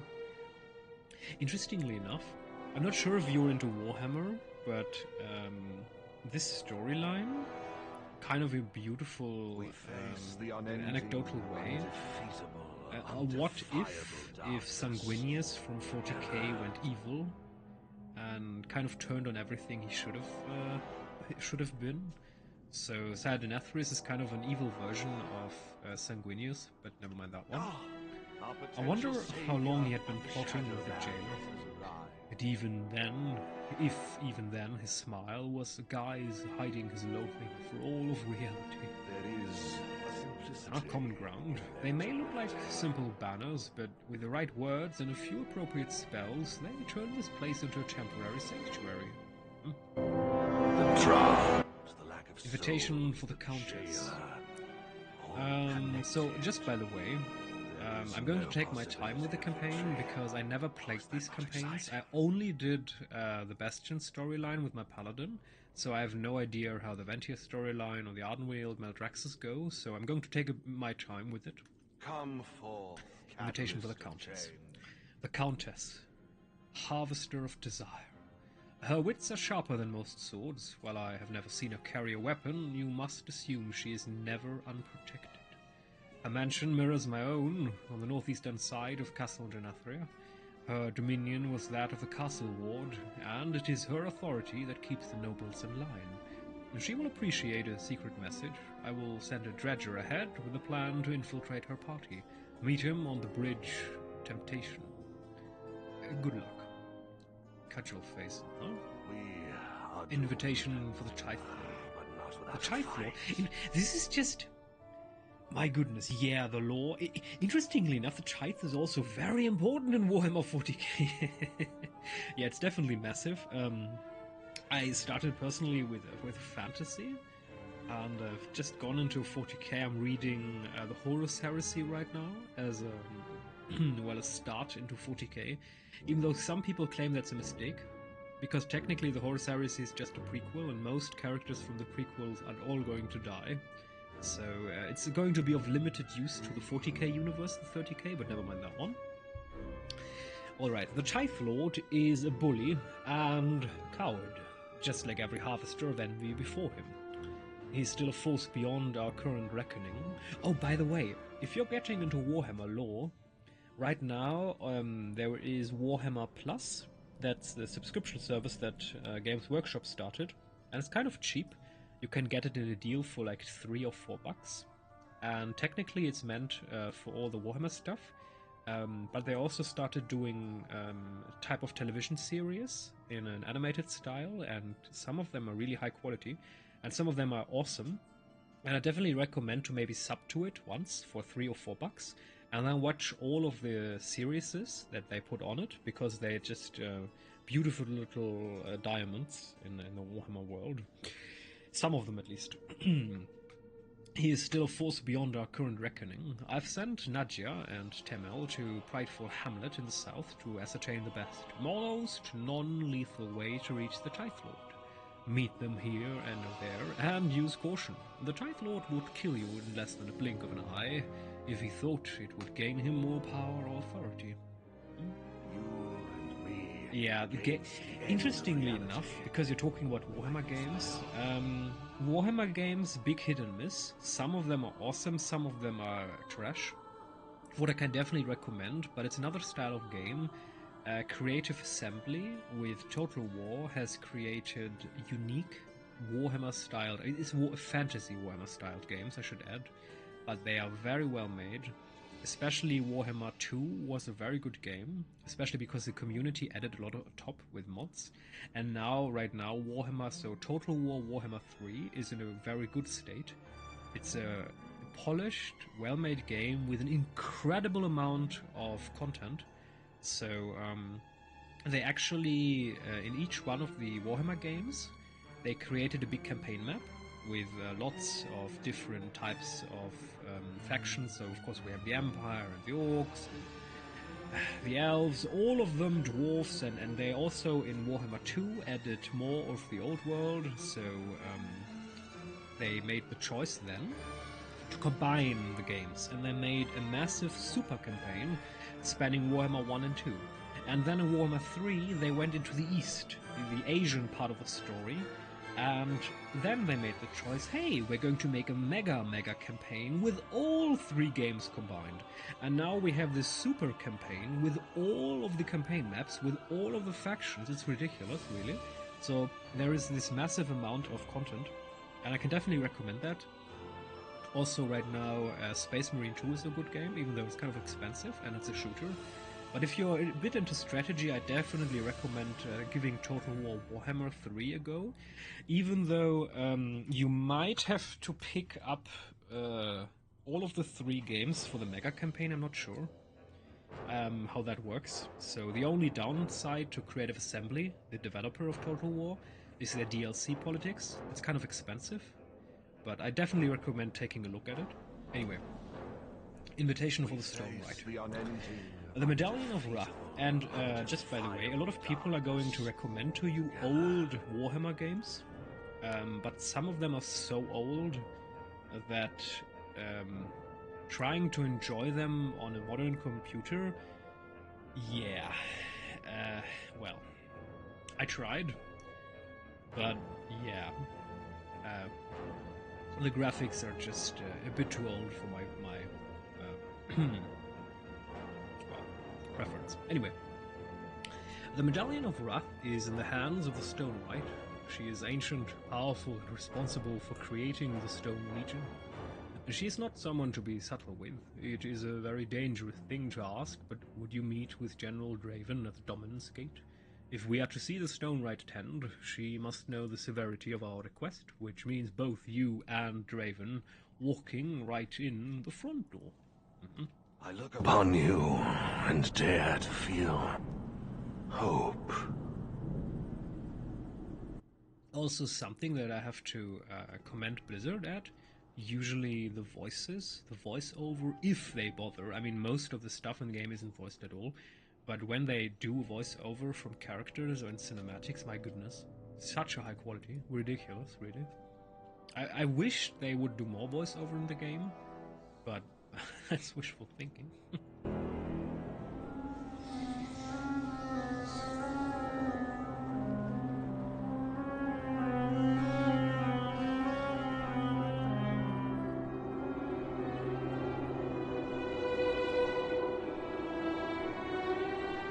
Muck pools are the ideal place to dredge up new dredgers, amongst other things.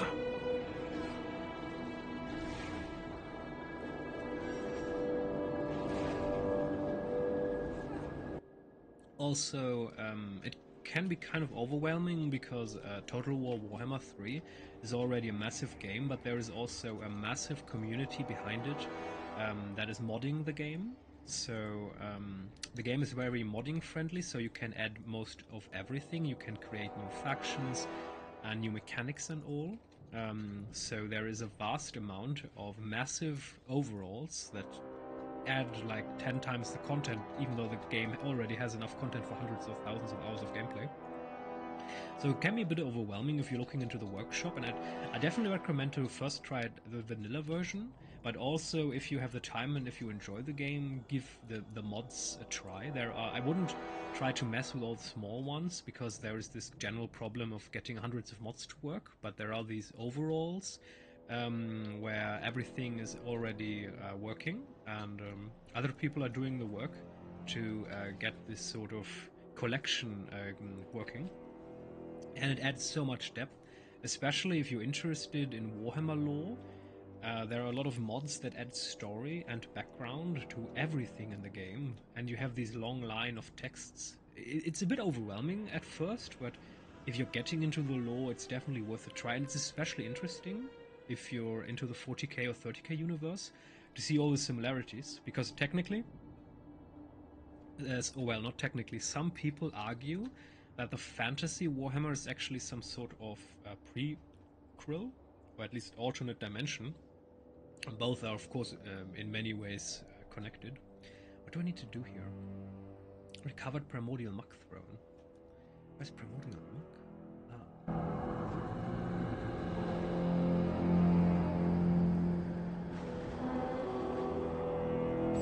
I am certain whatever was dredged up will aid our cause.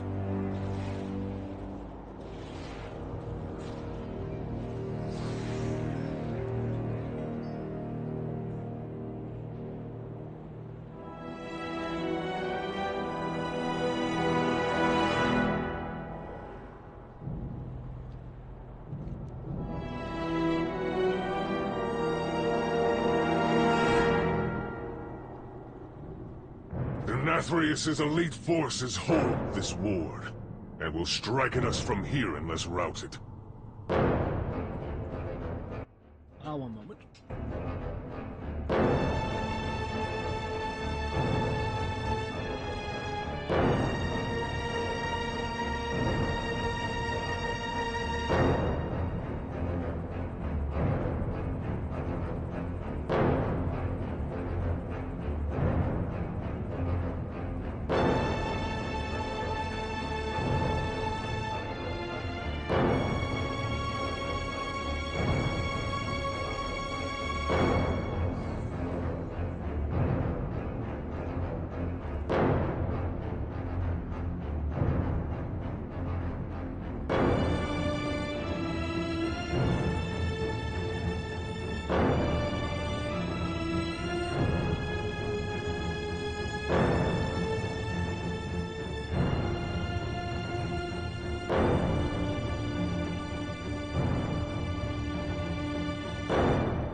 will break you like all the rest.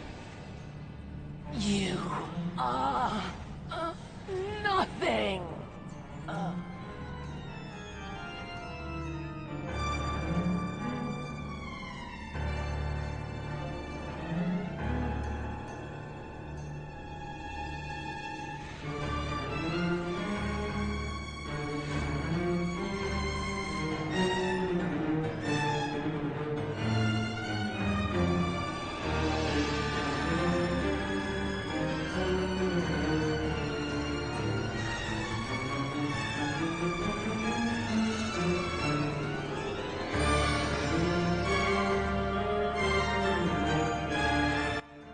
Also, it's interesting, Warhammer, the contrast to see how they're going at it, for example, in Fantasy Warhammer, the Imperium, the Empire faction, obviously, it's kind of the focal point of the story, because of the human story, and their whole mythology, or their power kind of derives from a guy called Sigmar. I'm not sure if you know the story, but ultimately it's a human turned god who then decides to do something about the Chaos Gods, which is kind of the exact opposite of the 40k story, where the Emperor of Mankind kind of tries to deny his own divinity and even causes the whole conflict, the Chaos conflict, where his children abandon him and betray him and all because the 4 Chaos Gods kind of manipulate them.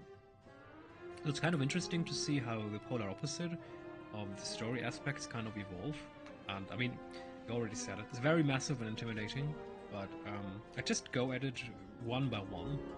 And for example, there are also good audiobooks where you can just listen to the story on the go, because obviously there are hundreds of books, and just take your time one by one. But it can definitely be worth it. I mean, there's such good stories.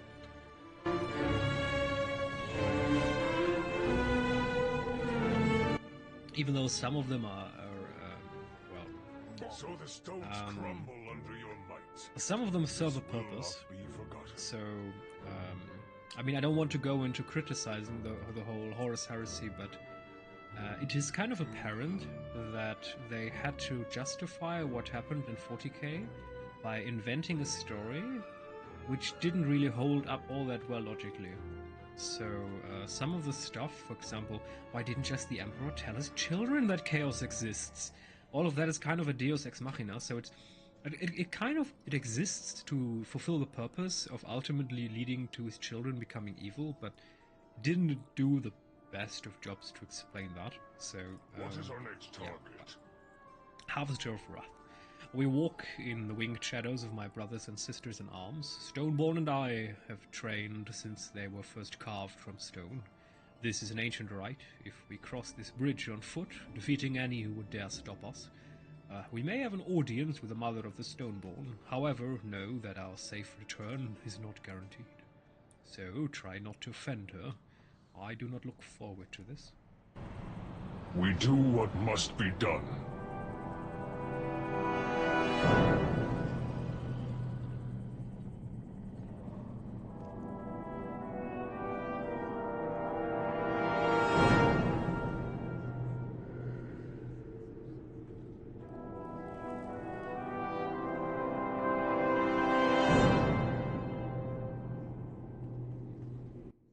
It's also kind of interesting, if you look at some of the artwork, some of the statues, you can definitely tell that they beautified Sayad Nathris ultimately, because apparently they wanted him a little more fierce, a little more angry, a little more resentful looking, and they just plastered the whole elfish beautification on top of it, which is kind of a shame, because it would have given him another edge, but, well.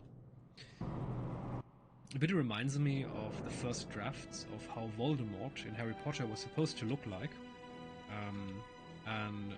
but that was ridiculously scary. It would even scare an adult, so they kind of changed that, because the children would have probably run out of the cinema screaming. Return.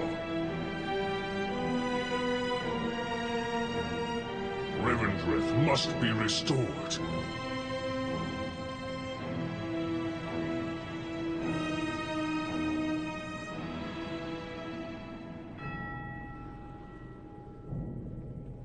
Oh, maybe I shouldn't talk so much. Of course, we need to cross the bridge, because we read about the bridge, and I'm walking the other way. Oh my goodness. Never mind me. Mortal! Hope is not a requirement for duty.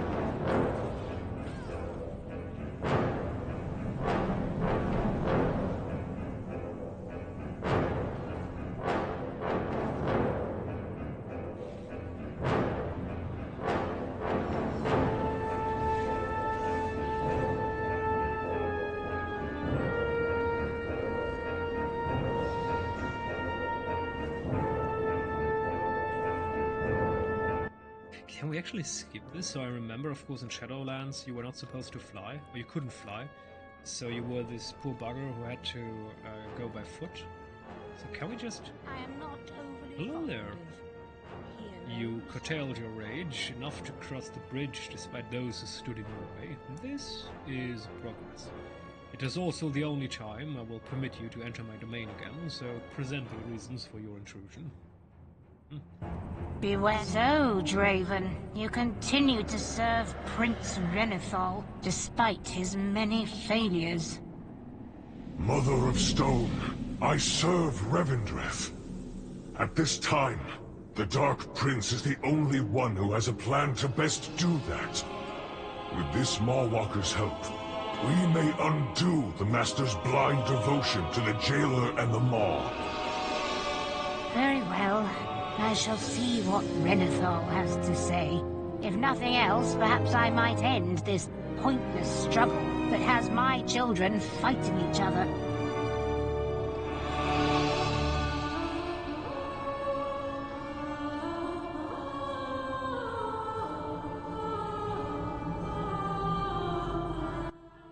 I might have to actually check. Can we... please don't snipe me. I'm not sure if we actually need elites for the Mater achievement, so that's just the campaign. I'm just going to quickly check if I have to do any elites in the area. Zareth. Okay, so all the stuff in Zareth Mortis, including all of the elite... Oh my goodness, Blizzard. Why are you doing this? On the offensive, Covenant Assault achievements. Okay, so we're not doing a Covenant Assault. Shadowlands Dilettante. Pursuing Loyalty, the Trials of Loyalty. Okay, all of that. Things, Abominable Stitching achievements. Okay, we're not doing that yet. What else do we need? Be our guest. Host the following guests at your Ember Court.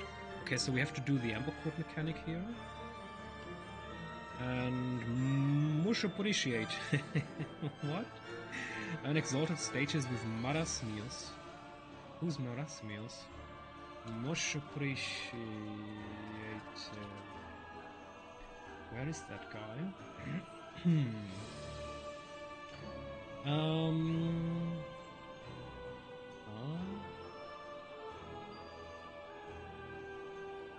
Heart of the Forest. Ah, so I'm going to assume it's about Ardenweald. Ah, okay. At least I assume it. Ah, yes, it's Ardenweald. So it's a Nightfake Covenant achievement. Okay. And what else do we need? Walking in Morphis. But to be honest with you, it's not much that's missing. Not a lot of this is... I mean, of course, Zareth Mortis is going to be annoying, and the offensive is time-gated, because we need to raid for the right... Walking in Morphis. Hunting party for hunt types in the Maw. And better to be lucky than dead. Ugh. Okay, so we do not need the elites here. We just have to kill all of the rare elite bosses in the Maw. Oh, big oof.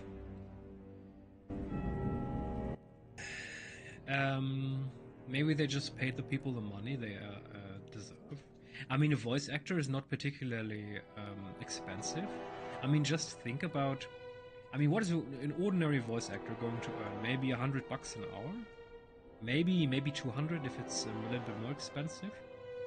And Blizzard doesn't have the biggest of known actors as voice actors, so it wouldn't be particularly expensive. So if you'd have a budget of $1 million, which is not much for Blizzard, you could have so many voice actors doing so many lines of codes. I think ultimately it's about the old engine, because of course they could also try to use some sort of AI algorithm, but it's probably just greed. They refuse to pay the money required to voice more lines. I mean, you're absolutely right. For example, look at Baldur's Gate 3. A game with a comparably tiny budget compared to such a massive game, but everything there, you have these millions of lines of code, and everything is voiced. Everything. Yeah, I hope that Microsoft changes that, because it's obviously a management decision, because it's just probably supposed to save money, even though it's the wrong, in my opinion, wrong place to save anything, really. But let's hope that it will change eventually.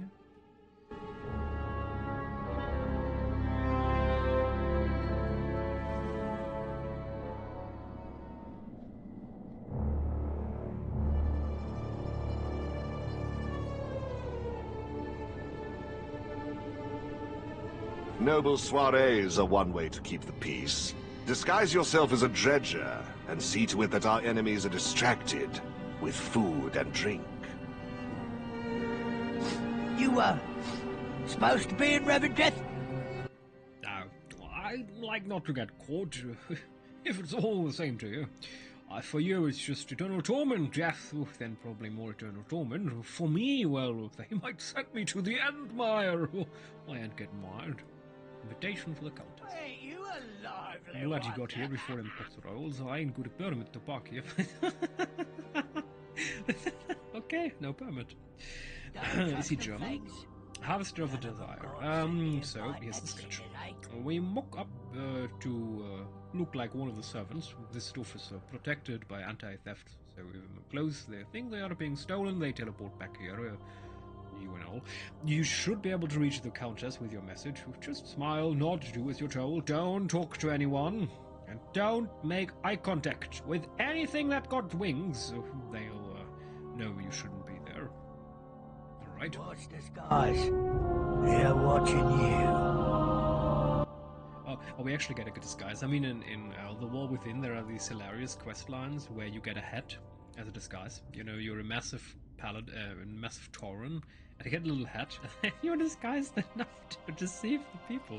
I mean, at least this is kind of consequential. I mean, yes, this is actually a disguise.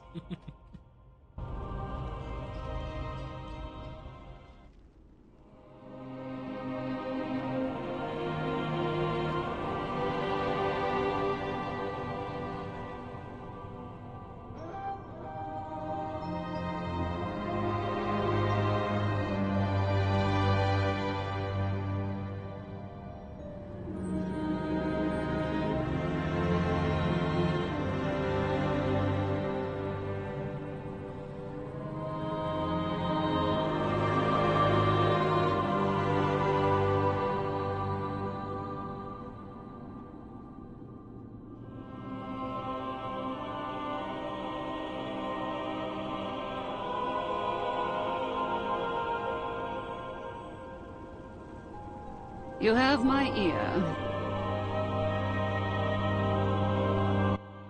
Oh my goodness, yeah, the Clark Kent disguise. Especially, I think the last time I watched one of these superhero television series was Arrow, I think, when he just donned this tiny little green piece of cloth around his eyes, and suddenly his best friends, his girlfriend, his parents or something were not able to recognize him anymore. They just... What? That's hilarious. But not in a good way. An invitation from Prince Renethor. How delicious. I simply cannot miss this.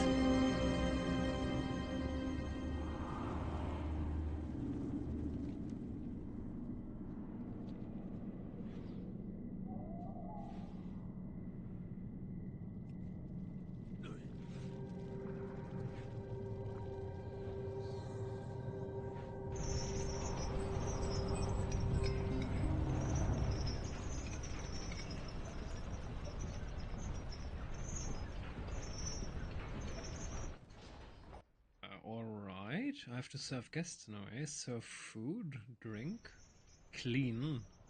Left hook! Oh, he can punch someone! That's not a good servant. And hurry, okay? I said you was a Mowoka. How's that work?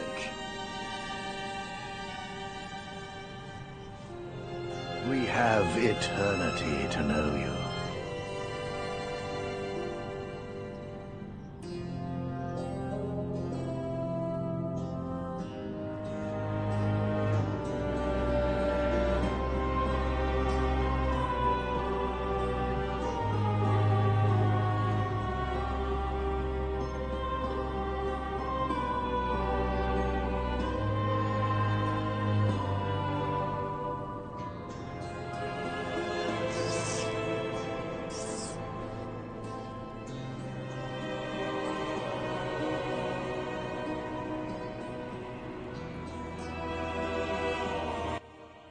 So I can't give the rat food, I can't give her a drink, I can't clean her, and I can't hook her. Okay.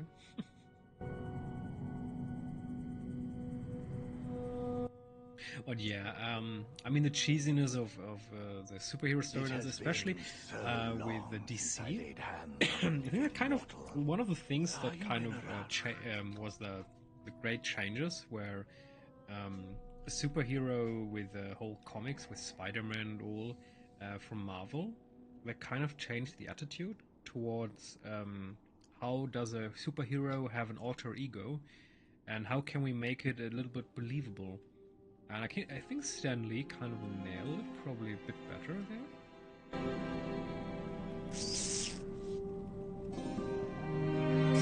Oh, something new. It says invalid target. I can't. How am I He says get rid of it. I can't get rid of it. I can't clean it. I can't serve it food. I can't give it a drink. And when I try to hook it, it says invalid target. Probably buggy. I wager you are hiding many dark secrets.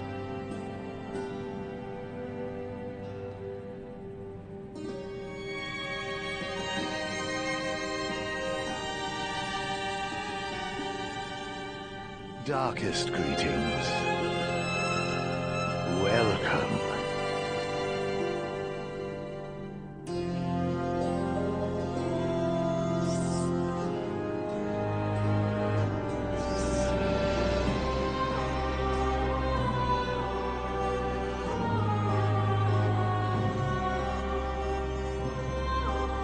It has been so long since I laid hands on a living mortal. Yeah, it definitely seems to be bugged. I can't hit them.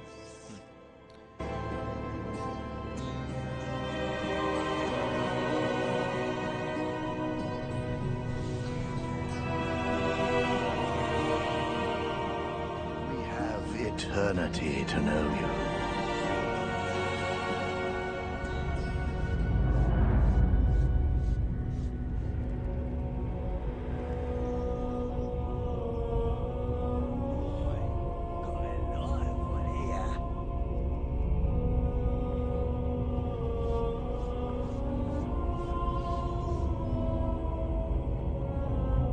Welcome.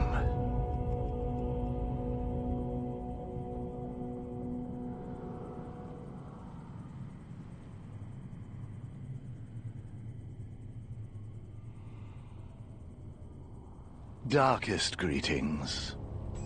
You have served Revendreth well. Even though, if we're talking about superhero identities, one of the most beautiful storylines, I think, was from The Dark Knight. You know, the best, in my opinion, the best Batman, well, any really story, movie, whatever, creation. And the idea, ultimately, that they tried to convey was, of course, that everyone could be Batman. And that's kind of a beautiful idea. I mean, Stan Lee talked about it, I think, also with Spider-Man, especially when he made Miles Morales, where he tried to convey the message that it's not about the person behind the mask, but what the person is actually doing. It's kind of a beautiful idea.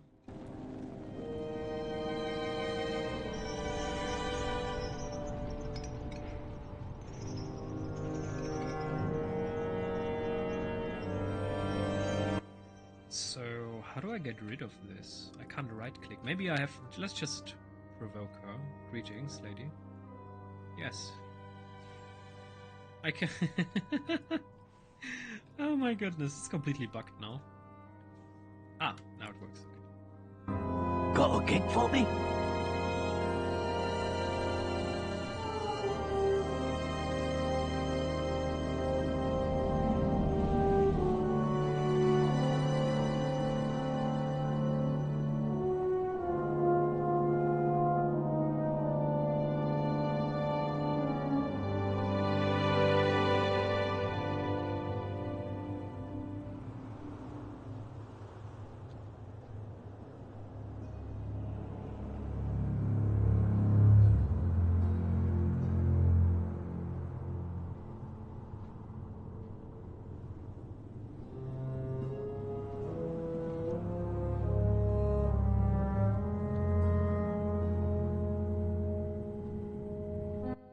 Interesting that you say Gotham, because I'm pretty sure I started to watch the series. I think it was on Netflix, but I'm not sure when it came out.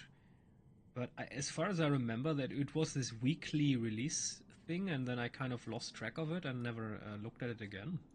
So, interesting. I might have to take a look at it again if it's good.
Take me with you.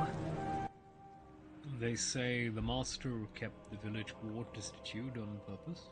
Those who once had wealth, forced to look upon the face of true wealth just outside their reach. It is actually in some parts of Asia, especially, for example, in India, it's completely crazy. You have these rich, for example, there's a line here, and on the right side of the road you have these ridiculously rich neighborhoods that could rival a Western world easily. And on the western side of the road you have these slums where people live in absolute misery and dirt, and it's just a polar opposite.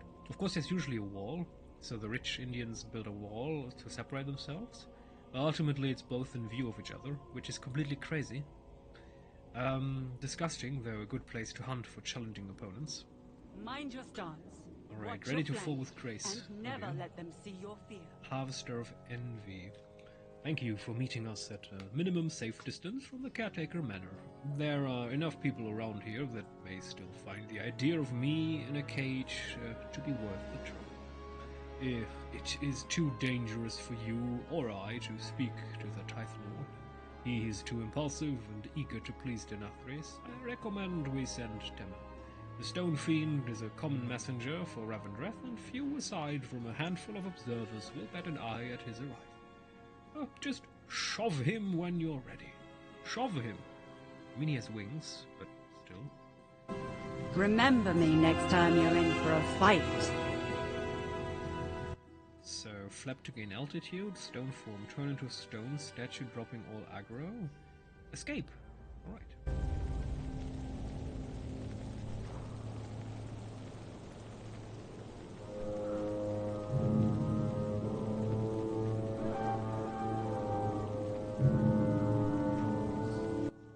Okay, this is hilarious. This is kind of the you can see that we didn't have dragon flying yet. There is no flying, flapping with the wings, gliding. This whole gliding thing is not there. Okay.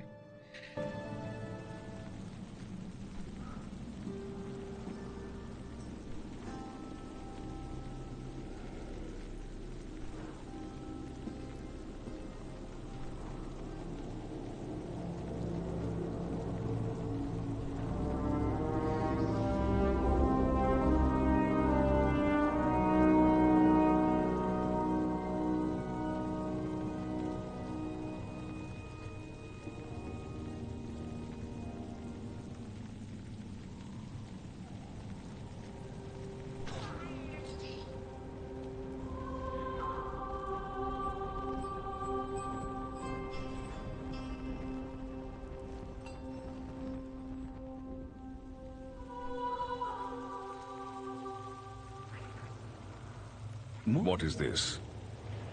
So, the Dark Prince is making his move to usurp the throne.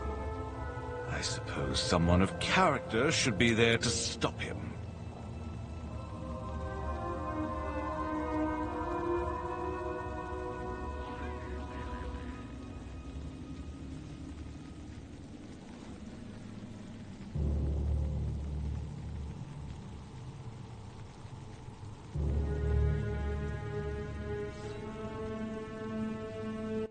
If we're going to have to do dungeons, a little leg kicking, that's it's a bit hilarious. That's right. We're definitely going for a damage dealer if we're doing the dungeon. Just have to find talent builds. Perfect. Mythic plus. What do we have here? Raid single target. Raid council. Ignition mythic plus. Ah, there's two builds. Aldrachi and Ignition. So the Ignition build is built around immolation. Let's do the Ignition build. Export talents.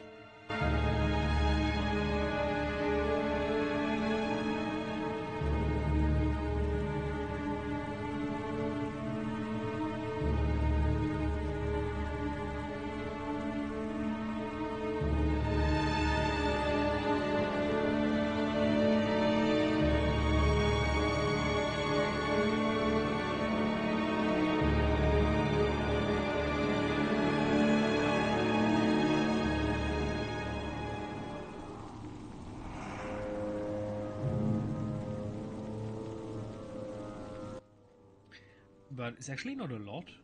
So the Meteor achievement says do the campaigns. Okay. So I'm not sure if that equals with level 80 renown. Otherwise, this would be very quickly over.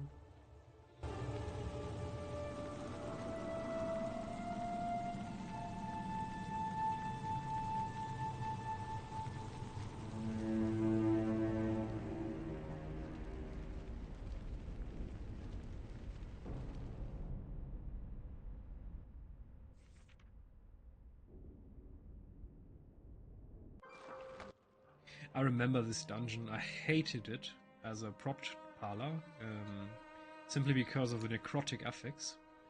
Fury from Demon Blade forecast very conservative. What?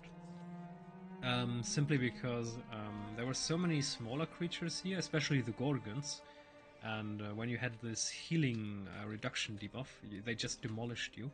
And I remember when I played tank here, this was the season where you constantly and only kited. So this was the kiting season. So you engaged, tried to get aggro, and then ran away as quickly as you can, and you begged the gods of math not to give the damage dealers aggro because they would have instantly died. But yeah, this was not one of the best mythic times in the game.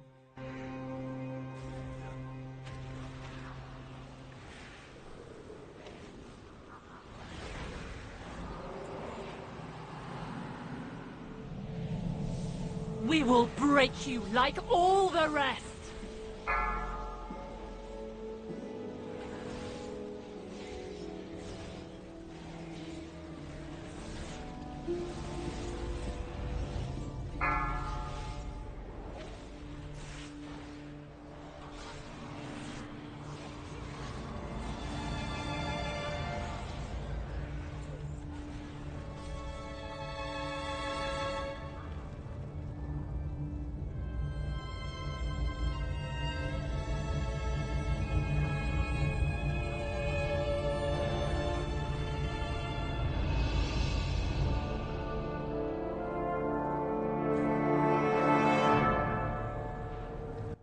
I also kind of remember there were these routes here where you had to dodge, skip a lot of groups, and people often messed that up. Interrupt. My experiences with Shadowlands and dungeons weren't really good. Master will stop you. Oh yeah, I mean, have you taken a look at what right now is part of the Mythic rotation? Because at this very moment, the beauty of Mists of Dianoskithe, what you can do in a boss fight, a puzzle, is right now available for the community. And the most beautiful things, of course, if you make a mistake, if people kill the wrong mirror image, everyone dies. Run over, 30 minutes wasted, easy peasy. Yeah. Thank you, Blizzard. And sometimes it's buggy. So we had one case at the beginning of the season where we did make the right choice. The add-on even agreed. But it was the wrong one. For some reason we just died, because the game decided no, there is no right solution today. So, if it doesn't even work when it's supposed to, well, yeah.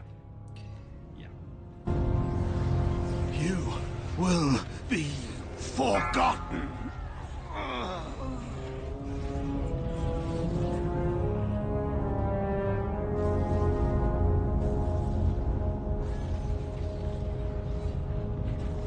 Interrupt.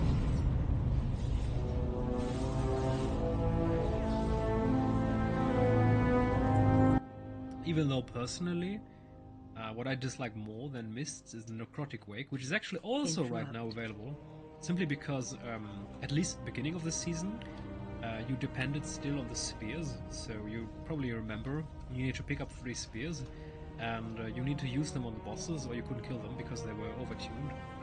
And there was still the same problem beginning of the actual season right now, where if you messed up a try and you died, the 3rd boss, and you didn't have the 3 spears anymore, it was impossible to do the boss.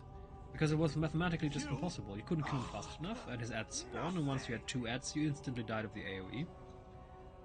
They did change that. Yeah, this here, for example, was the skipping part.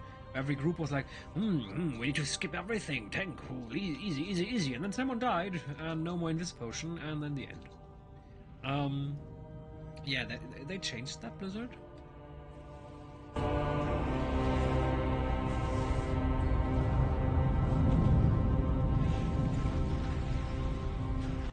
Definitely, even though I'm not sure about what was possible in Shadowlands, but right now, for example, the add-ons do not work on the boss. So you still need to figure out the right mini-boss. Oh, where's the boss? Because otherwise you, well, just die. And I'm not sure back in the day if add-ons could help you with the boss fight itself, because the rooms, yes, they could help you decide which room you had to go first, but right now at least it does not help you with the boss fight itself. Target you.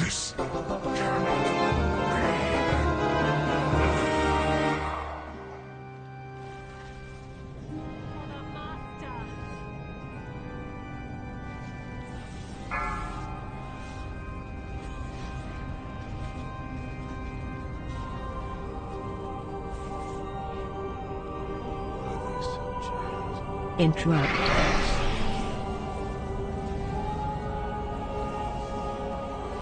You will be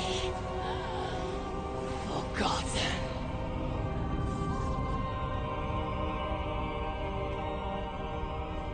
Your penance is at hand!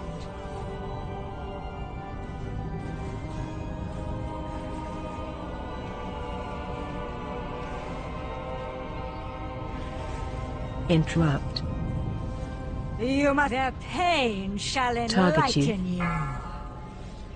My flock. What kind of ability? It wants me to use an ability. I have no idea what that ability is. It's not here, so it's Sigil of Doom, of course. Glaive Tempest. It's Essence Break. Slash all enemies in front of you for chaos damage. Increase the damage just. Ooh. Ooh, okay, we're going to place that on 1. Seems to be important.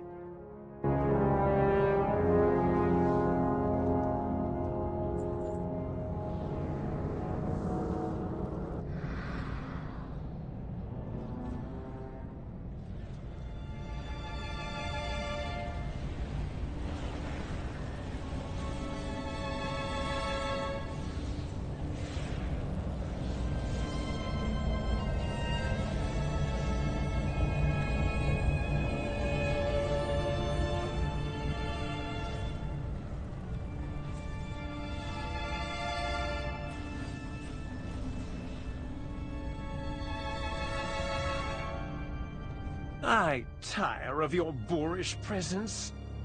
Be gone, rabble! You are beneath my contempt!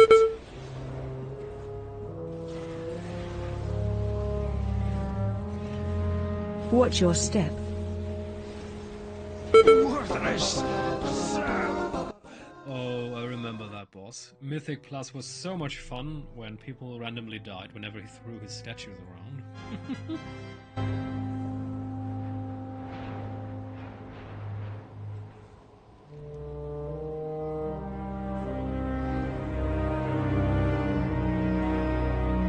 I have many lucky doos you like.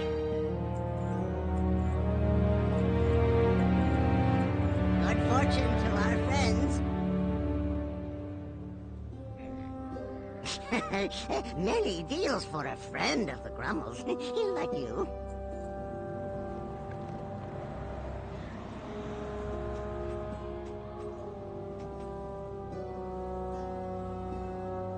May your feet find good friends.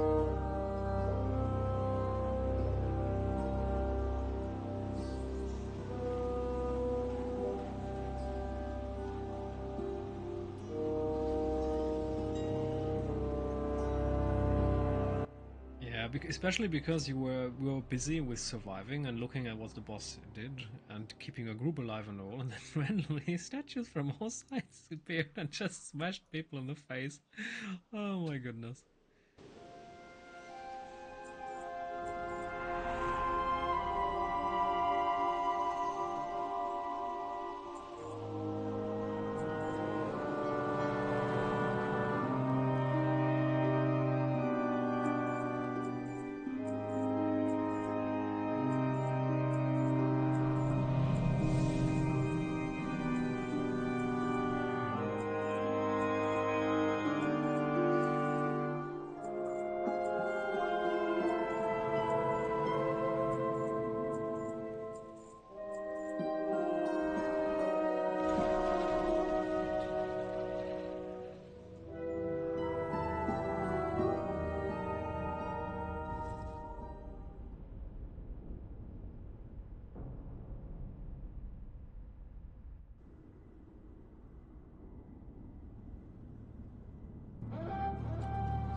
Alrighty, so now the most beautiful part of every Storylands weekly appears. Go into the maw and find the souls. Yay! I love that. Oh, we actually need. Oh no, I need. Yeah, we need a flight dude. There's one. I still remember very well when you couldn't mount up because you were not allowed to mount up. When there were so many other players taking the souls. And also the Eye of the Jailer wanted to make your time miserable. And the elites around who wanted to kill you made your life miserable. There was some... the more... I mean, from a certain point of view it was perfect. Because the Maw was supposed to be absolutely... What's that? Is that a treasure? Absolutely miserable. The entire experience was supposed to be miserable. And it was actually miserable. So, well done if Blizzard actually wanted to make people feel miserable, because I certainly did in the Maw. My master did say to serve everyone.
I mean, everything becomes dark and shady. Just the wallpaper right now is kind of a break from that experience of misery. Vile monstrosity within Zoval's cauldron. We must destroy it.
Why is it 20? You know, that was the question back in the day that I always asked myself. It could also be 10, but no, it's 20. It's just... yeah. It's Shadowlands. Oh my goodness.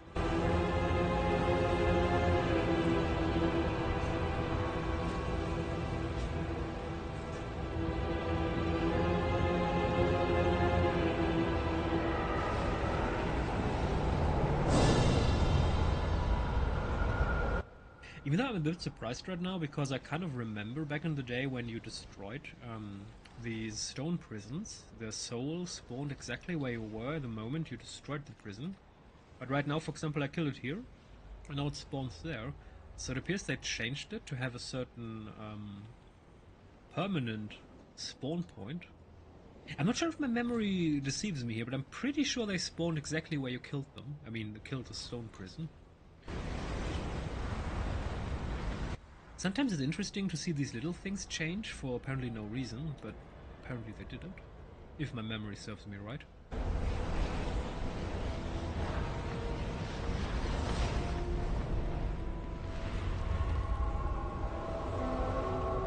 Oh my goodness. I mean, it's almost hilarious how much bigger he is when we're on a Tauren.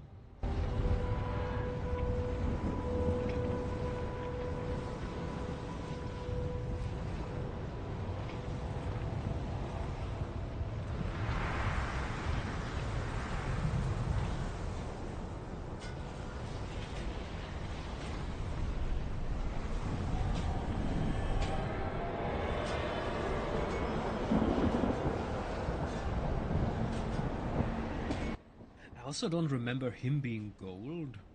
But then again, I did stop playing with Season 2, so I have no idea what Blizzard changed in Season 3 and 4.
Yeah.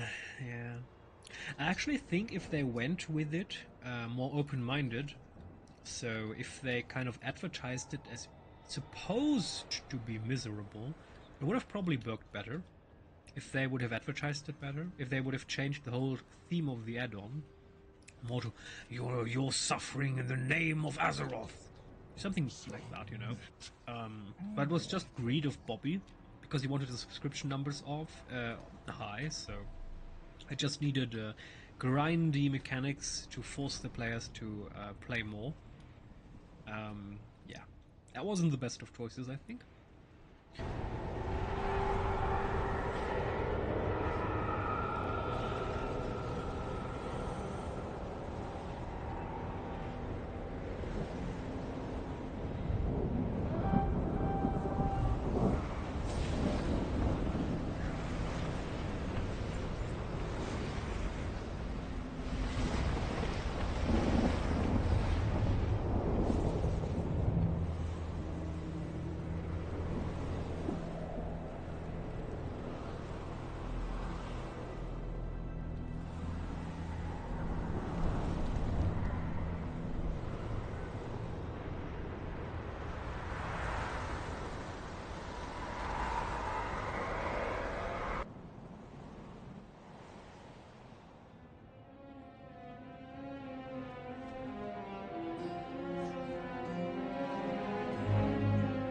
Hello, Warwalker.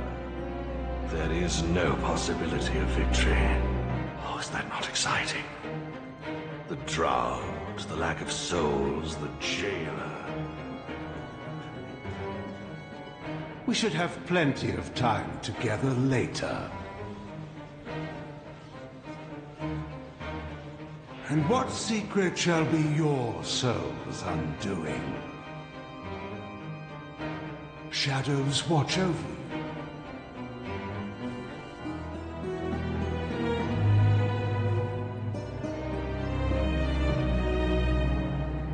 Can you even afford my goods?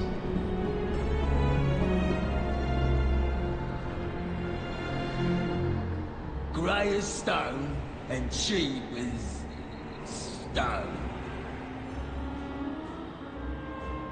You find any other nicks and knacks, you bring them to me.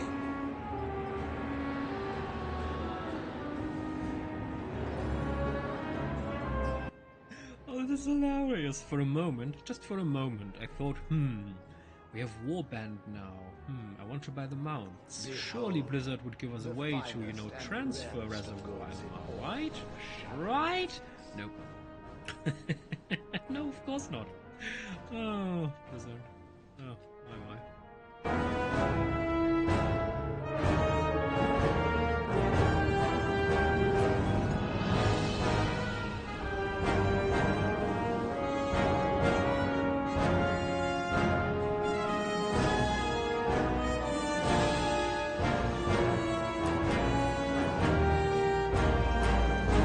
No forgiveness without atonement.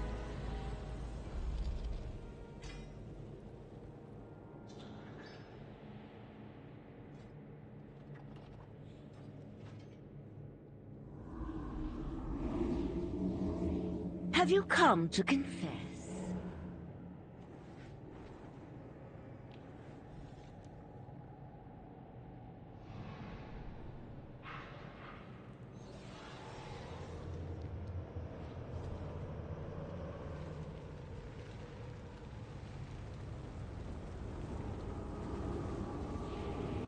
So, renown 80 achieved, yes, but I'm going to assume that Party Herald. I don't care about the title, but we definitely need to host the guys for the mega achievement. Okay, no, we actually need to play the entire campaign for the achievement. Okay.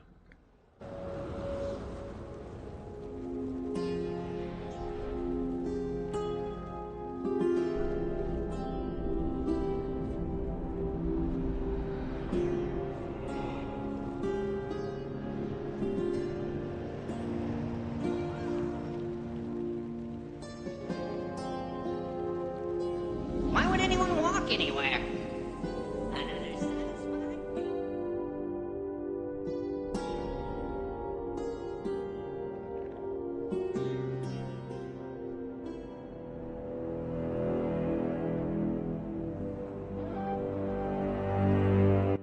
What I do hope that they're going to continue doing is the kind of change the day in terms of weather or night, day cycle, whatever condition they set in the new area in Hallowfall.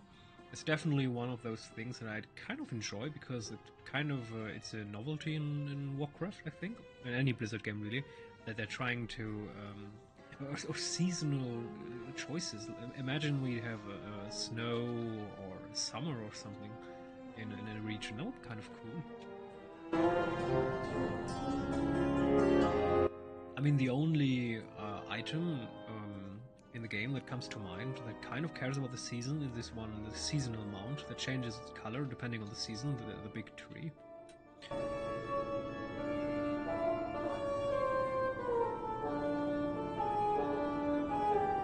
Darkest greetings. Let me see if the mount, if I write tree, is it intelligent? No, it's not. No. Damn.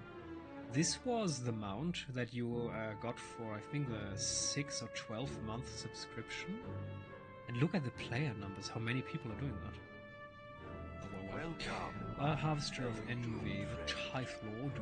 I believe he is the 275th caretaker to lord over the village ward. He is as dangerously ambitious as every Harvester of Envy before him, and will help only if he believes he stands to gain more power. We are Harvester of Desire. The Countess, mistress of the court. Always assume she is never alone, and always capable of great treachery. Treachery? Seriously? Harvester of Rock. I remember when the first Stoneborn moved with the breath of anima infused by the stone rite. Never, ever confuse her sympathy for her creations as a weakness. She holds the medallion of wrath for a reason. There is a simplicity in inevitability. Well, we have a quorum. You have done all you can for us at this stage, Walker. It falls to me now to convince these ancient fools to forsake the greatest patron and all of their reality, and throw their lot in with me, a failed rebel with a new plan. Let us see if I can still sway a crowd. As it were, wish me luck. I look upon you. With the medallions combined, we can seize control of Revendreth. You mean you could seize control? These are merely the ravings of a selfish prince, desperate to reclaim his former glory. The bargain between Denathrius and the jailer will leave us all to be consumed by the maw. I want our ways to survive. If that makes me selfish, I would hope you were all selfish as well. None of your grand words matter.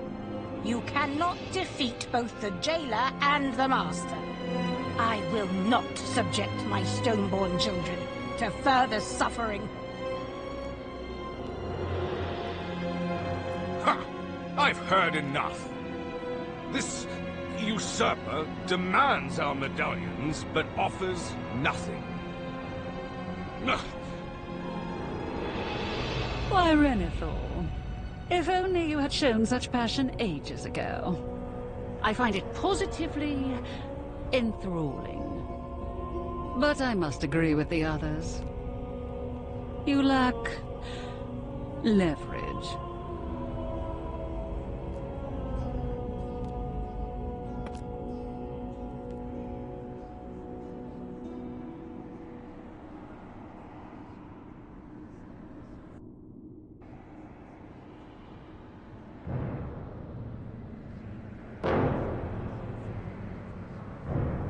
And what can this humble fallen prince do for you? Interestingly enough, you probably didn't notice, but so I'm recording on a surround sound setup, and the moment when she walked away, at the right side, the left surround speaker played the voice, well, the sound of the ticking of her high heel.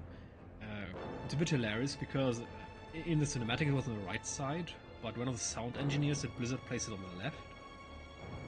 Anyway, okay, I already read that one. There is no possibility Well, of victory. that one could have gone better. Oh, is that not I did not expect them to come around right away, but I'd hoped at least one or two of them might. Now, I mean, it's definitely, dude, you have nothing.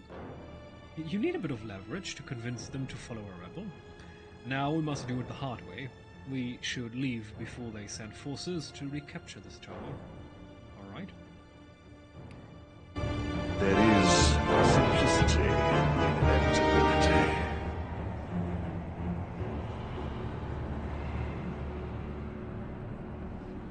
Damn, yeah, the sets are definitely awesome. Even though I'm a bit surprised because red as a color profile should be more apparent in the overall theme, especially the cloak, but overall still well done.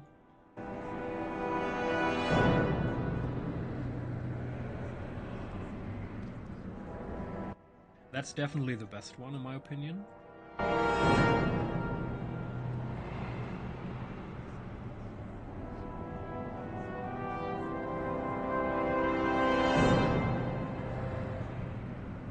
Even though the Kyrian one is also kind of a banger, even though this portion here is a bit disappointing, it could use a bit more.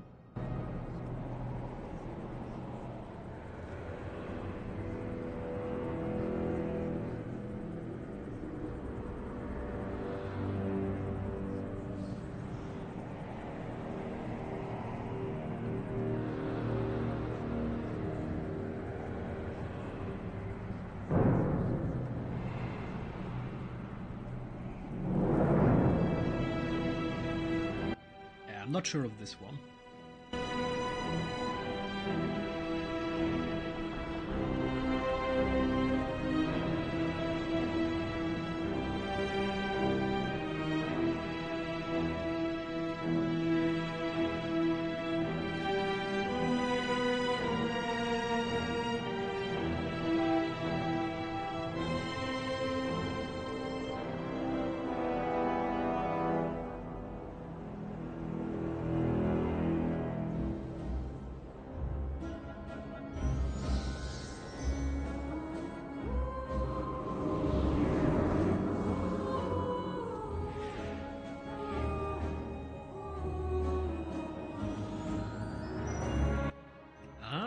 So I assume that we have to gather all the medallions now. Medallion of Desire. The Medallion of Desire rests upon the neck of the Countess, which is a source of power for her, but not her only source of power. Claiming it by force would merit as only a short victory. For this, we must be much more subtle. Lucky for us, Theodar has come to me with a plan, but he will need your help. Speak with him and see what the two of you can do. Was closer to the Countess than any of us for a long time, and would consider him our resident... I would consider him our resident expert.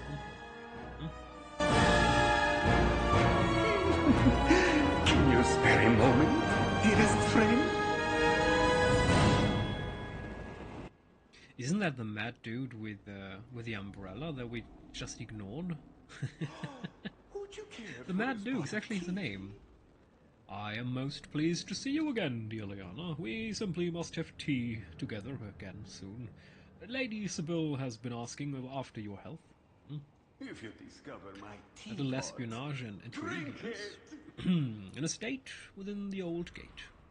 I believe I know... By the way, about quests, my goodness, sometimes the titles of quests... I mean, I'm not sure if there's a group or a single person working for Blizzard, but sometimes the title of quests are just, oh my goodness, magnificent. I believe I know how we can obtain the Countess's medallion and avoid making any more new enemies. Before being cast out into the light, I held a prominent position within the Countess's court. She bestowed upon me an estate with direct access to her private chambers. If the estate still stands, that is, you can use it to sneak into the Countess's manor and steal the medallion without ever drawing your weapon. Take this note to my trusted butler. Of course he has a butler. I also would like a butler, Bogdan. He will provide whatever assistance you need. It's actually still a very famous butler school. I once saw a documentary on YouTube in Great Britain where they still teach people to become butlers as a job. And even though technically it's not an official profession, it's still respected enough to get a job with. Races to be added. I mean, how about we start with something like Ogre for the Horde?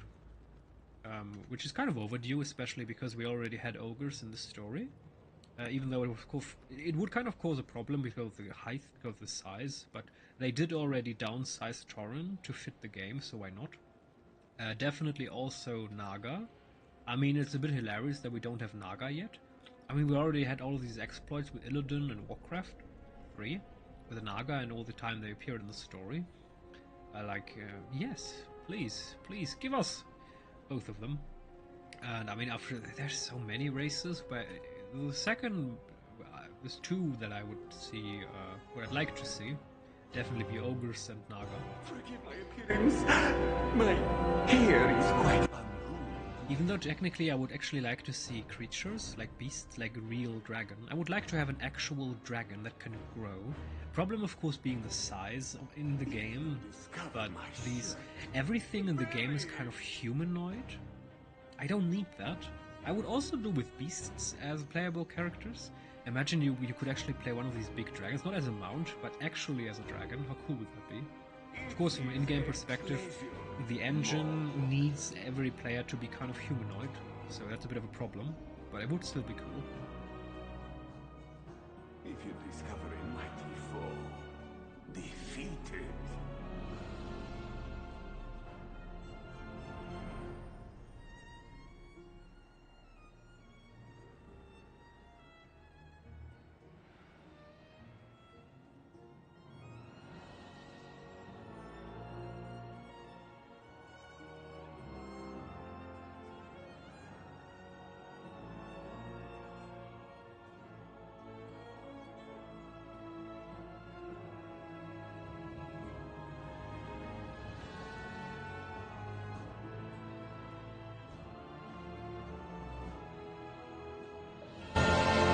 Gracious farewell to you. Ah, the spring in my step is only matched by the lightness of my soul.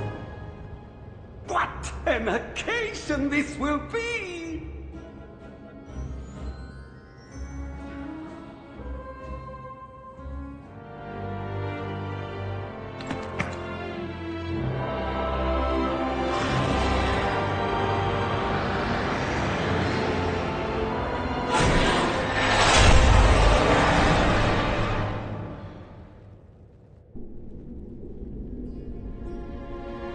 Insanity is no excuse for bad manners.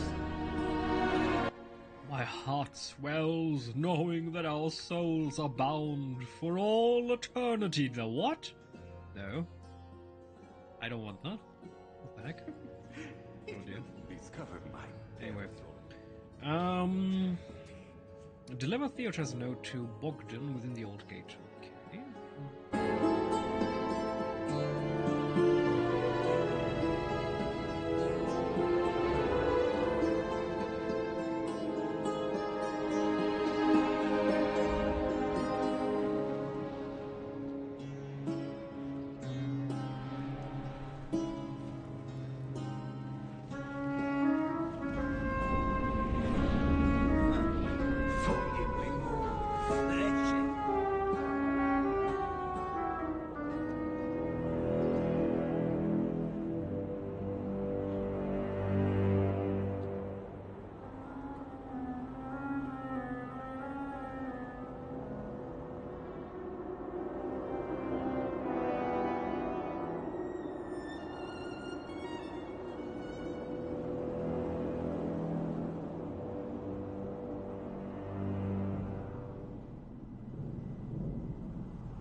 By the way, what I kind of forgot about, which of course is hilarious, definitely please add the best of guys, the Tuskar.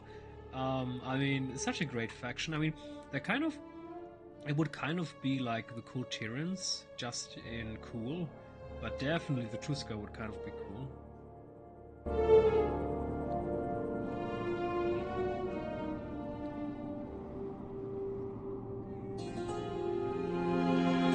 And I mean, there are actually more than two. I mean, Murloc. Also, where are my Murlocs? I want my Murlocs.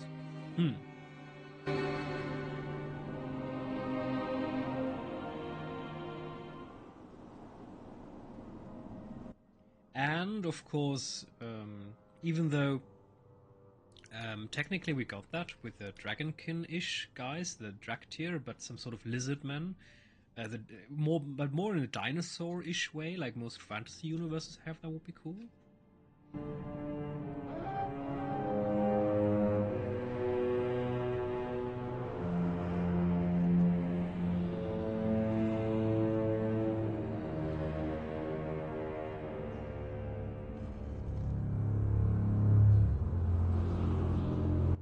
Unbind the Sin Stone from that soul immediately. We must reverse the Lord Chamberlain's depravity. We try to accuse her. The soul combusts if we remove it. Curse the Lord Chamberlain and his perversions! No atonement without sacrifice. Yes. Do you now see what the Lord Chamberlain has done to these souls? It is abhorrent. The Maw is closer than you think. An abuse of power. The souls have suffered tremendously under the Lord Chamberlain. We, Ventir, subjugate souls to our will so that we may lead it to the absolution it requires, willing or not. The Lord Chamberlain, however, has been using our relics and rituals to abuse the souls under his authority. He binds the souls to their sin stones, perverting their very essence. Use these ritual chains on the abused soul and subjugate it to your will. We must attempt to absolve it. We will be watching.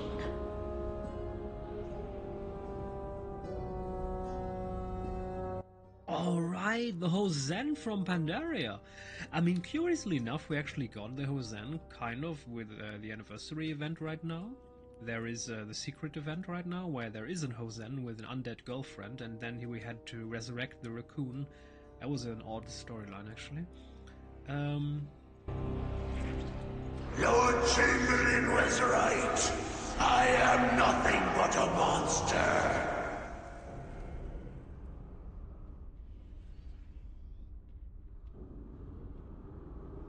Confront your past, or be condemned by it. Soul is now lost forever. Oh, such wasted potential. The Lord Chamberlain will answer for this offense. Serve your purpose. The proper souls. Tend to your own sins. We must save as many souls as we can from the fate we have just witnessed. Search the halls for souls who have escaped the Lord Chamberlain's perverse rituals. Subjugate them and bring them to me inside the halls of atonement. Together we will make certain that each soul is appropriately processed and cared for. Change yourself, or I and will. the proper tools. There are very specific procedures that we must follow to best tend to the souls under our care. You and I will follow them exactly. I can mask your garish appearance, that's not very nice, but you must acquire the necessary ritual tools on your own. Requisition them from the depraved Ventir serving the Lord Chamberlain nearby. I see.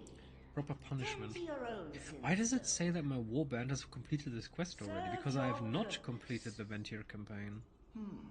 I would wager Or is it you a are separate hiding many campaign? dark secrets. This is the Ventir campaign. But why does it say I have already completed it? Covenant campaign. Because technically we do not have finished it. Expansion feature... Wait, what? Oh, it is only about renown. We're done here. Oh. No sacrifice Oh. without suffering. Alright. Never mind me. We're done here. Well, my dear lady. It was nice knowing... Wait. Oh no. Oh no, there are two achievements. No. We both need 80 and complete the Covenant campaigns. Oh, never mind me. I was about to say goodbye and lock off this character, but now we actually need to do it. Alrighty.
These souls cannot possibly be redeemed.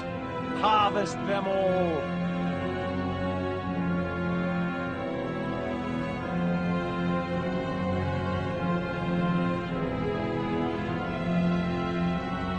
What have I become?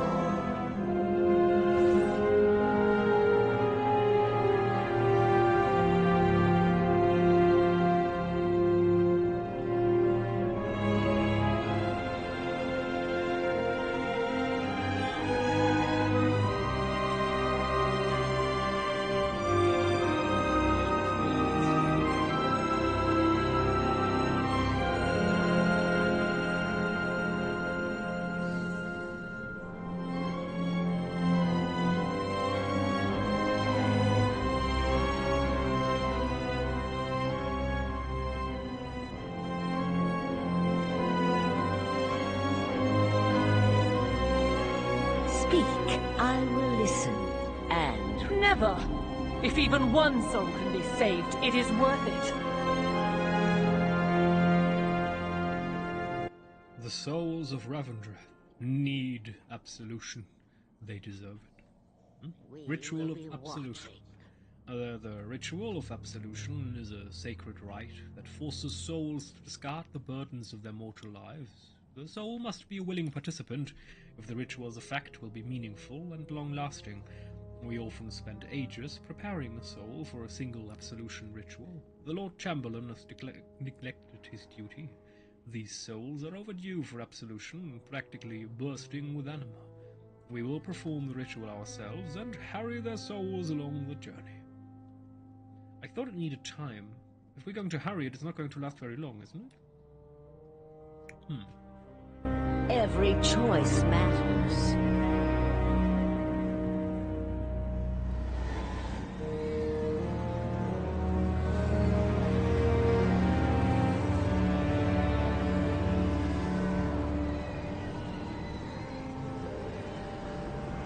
Every soul can be redeemed, if it desires to be. You know, this should be voiced, by the way. That's something I'm kind of not enjoy a lot about Blizzard. This is an official campaign mission. At least all campaign missions should be voiced completely, but it's not.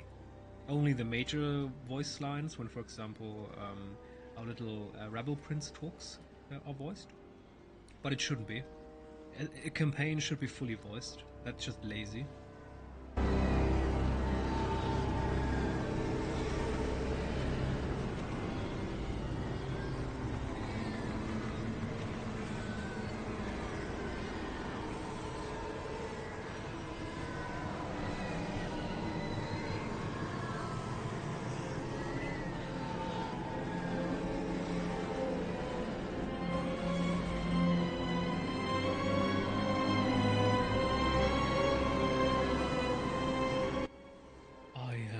Insignificant.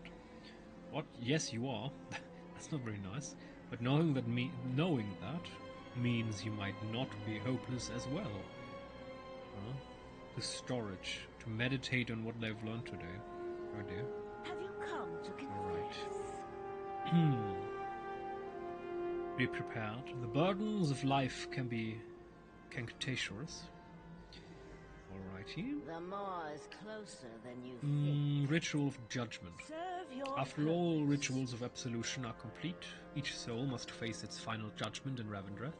There are 3 potential verdicts. If proven unworthy, it is condemned to the maw for eternity. If fully absolved of its sins, it is either elevated to Aventir or returned to the Arbiter to be assigned its new destination. Our most sacred ritual, the Judgment, determines this fate. One such ritual is happening now. I will disguise you and we will participate to ensure a just verdict. Change yourself, or I will.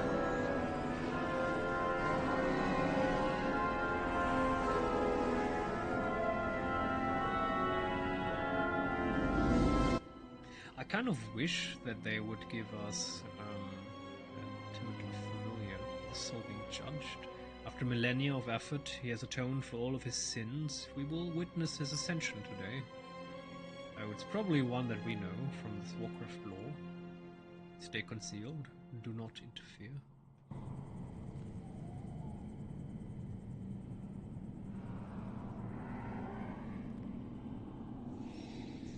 Confront your past, or be condemned by it.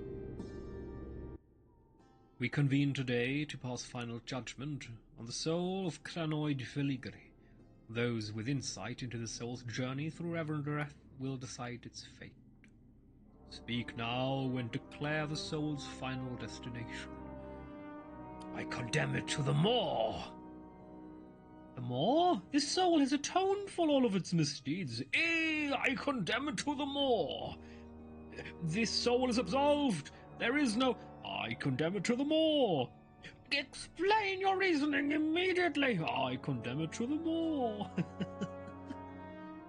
Unconscionable. You mock our sacred ritual. With no sword endorsements and no willing sire, I also condemn this soul to the maw. May he... I will sire this soul. I bind my soul to Cranoid Veligri. I attest his worthiness to be made Aventir. May my fate be his own, and his mine. Why is this not voiced? This is a campaign story.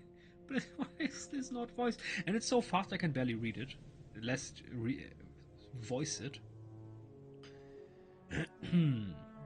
Who dares intervene on his soul's behalf? Aventir, who has not forgotten her purpose. It is the accuser! Only one who has forgotten her place. Who, what's done cannot be undone. Oh, he's back. What's up? Final judgment has been reached. Cranoid Veligri, you have been judged worthy to become Aventir. Sired by the accuser, I grant you your eternal name, Cresset. As for you, accuser, I will not forget your vow, all the vulnerability it creates. Darkest greetings. What kind of... No forgiveness without This is some atonement. evil shit. I sacrificed more than you realize to save this soul. I would do it again, because it is right. Do you understand yet? Every choice matters. This is a strong storyline, even though it could have been more... I will listen. The style of the storytelling could be a little bit darker, as is the overall theme, but overall okay. I'll be AFK for a couple of minutes. We will be watching.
your past, or be condemned. Alrighty, Archivist Fane.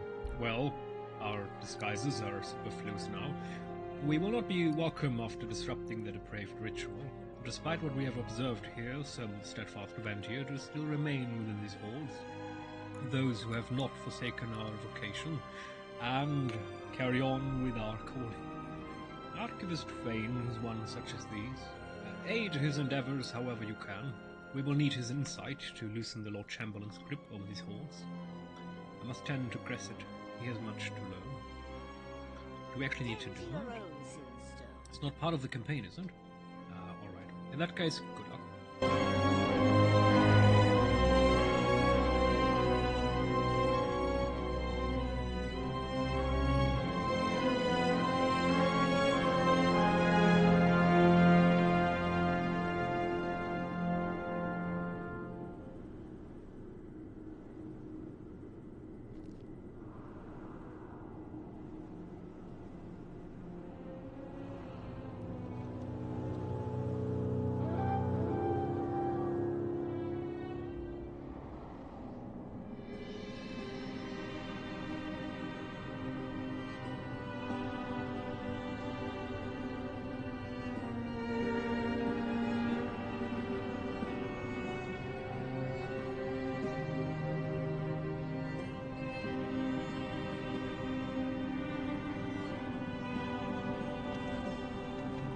Oh, something new. May you rise ever higher. Approach freely.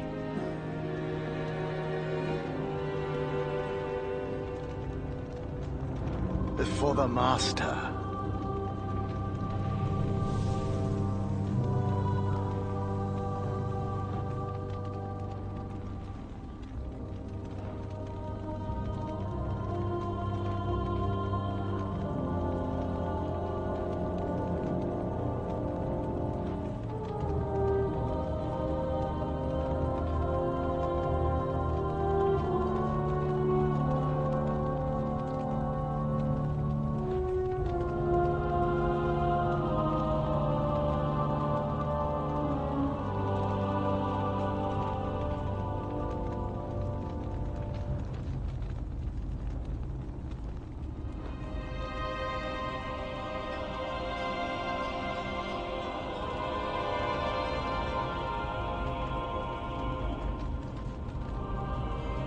See yourself out.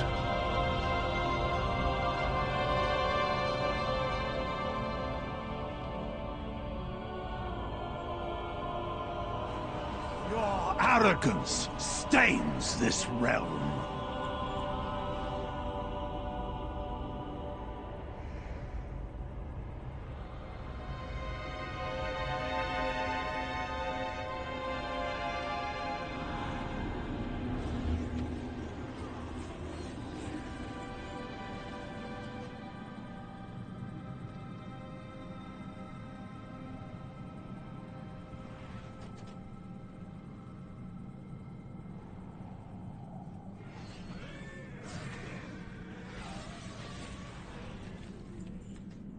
Welcome. I mean, this is perfect, isn't it? So we just killed all his mares. Now he has nothing. And now we give him an offer of employment. What? What the heck did just happen?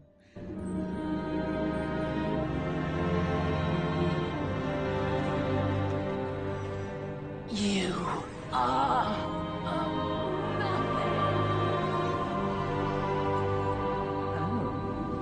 Something new. See yourself out. You are nothing!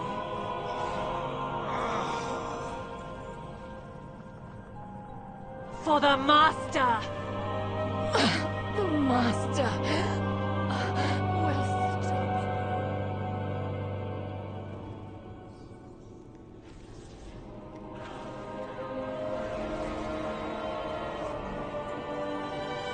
It has been so long since I laid hands on a living mortal.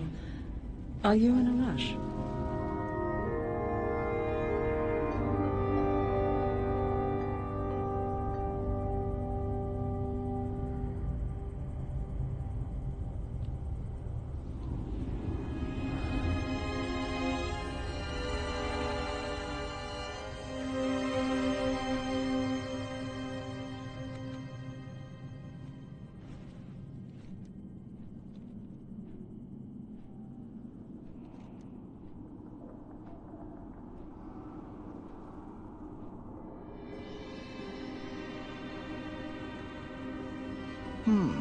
I would wager you are hiding many dark secrets.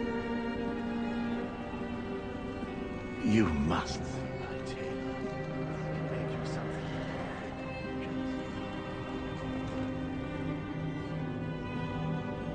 It has been so long since I laid hands on a living. Okay, so we didn't do that yet. No warband. Draco motions to keep your voice down. I need some assistance. I promise you will be paid handsomely. At the edge of the Banewood lies some ruins. These ruins are home to a marketplace run by some brokers. They won't let me back there. Let's just say that my goods were deemed to not be up to their authenticity metrics. But you're a mall walker. Bring them this package and exchange it for some Sir Berries from Ardenweald. But just don't say I sent you. Be seeing you. Find and slay Lord Darien of House Redelav. To whom it may concern, Lord Darien of House Redelav thinks that he can buy his place in society. He flaunts his wealth, using it to win favor of other lords and ladies. Is there no price on decency? This is not the way the noble houses of Revendreth should conduct themselves. I implore you to find Lord Darien and help him meet his true death. The honor of House Briarbane rests in your capable hands. Warmest regard to Duke Anton of House Briarbane.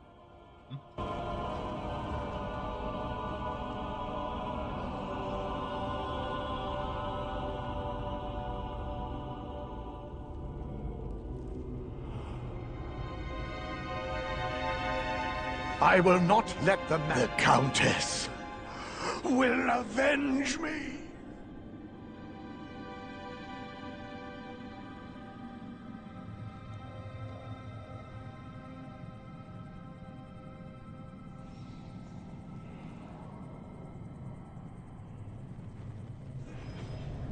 This cannot be the end.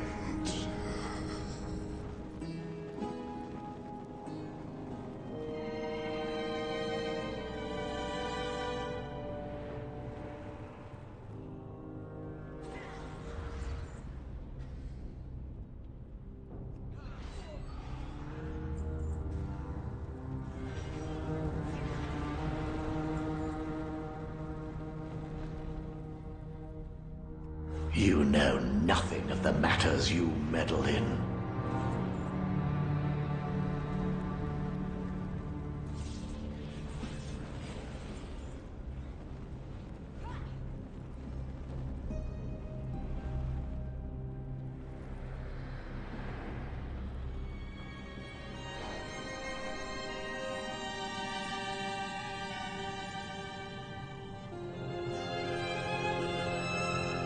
You will not leave here alive.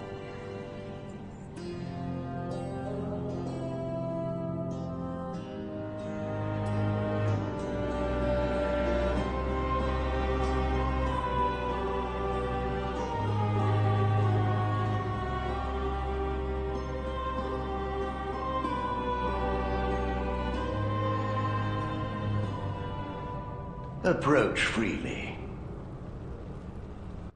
I apologize for the state of things. Oh, Nikolai really let the manor fall into disrepair. Oh, why would Our Lady choose such a lout as her paramour? Regardless, Thornhill Manor is ours again. I can assure you, this is not how we left the place. Never would we ever let the manor fall into such a state. At least, the mirror is still intact, that's what's important.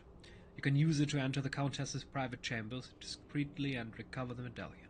Go, quickly, before word spreads of what we've done. Well, we'll do our best to restore the manor while you are gone. You must see my tailor. They can make you something.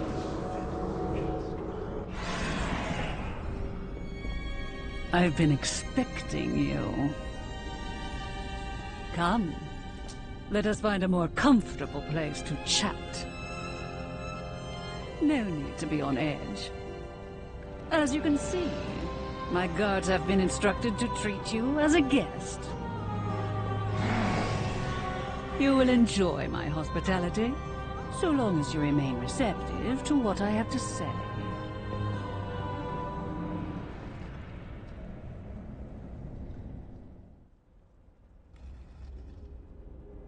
Your attire is quaint. How nice to finally come face to face with the revered Moorwalker. Do come A again. meal and a deal. Even though you arrived here uninvited, you weren't unexpected. A wizard arrives never, but I know all that goes on within my district. As such, let us share a meal and speak of the matters at hand. I believe there is a way in which we can both get what we want. And please, take a seat. You came here with the intent of stealing my medallion. No need to deny it. I am just stating the known facts.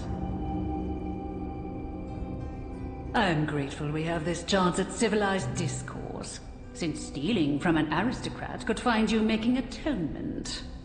Or worse. But please, eat.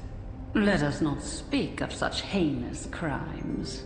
Do you dare ignore my hospitality? I do.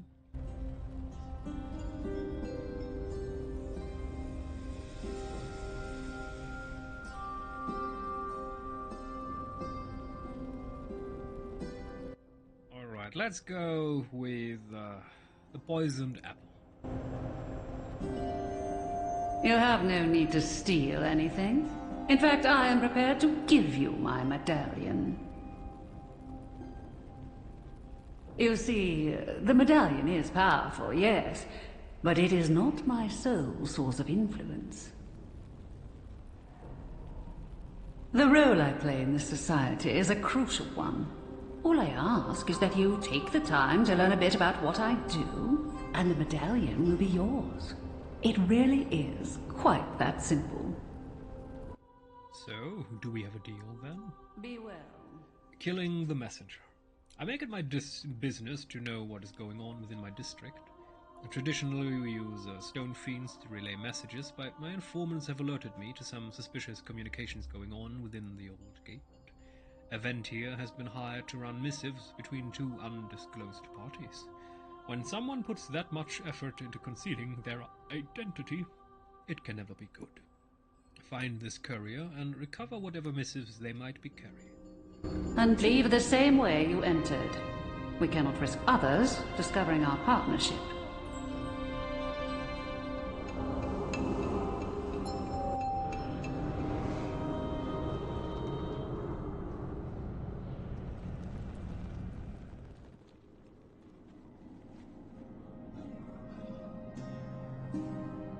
It's kind of hilarious. We're supposed to learn about her, and the first thing she wants is for us to kill someone. Yeah.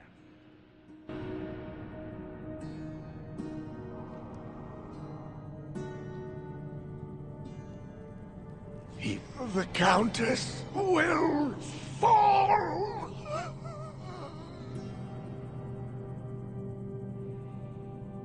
My dear friend and ally, it is time I call upon your house for support.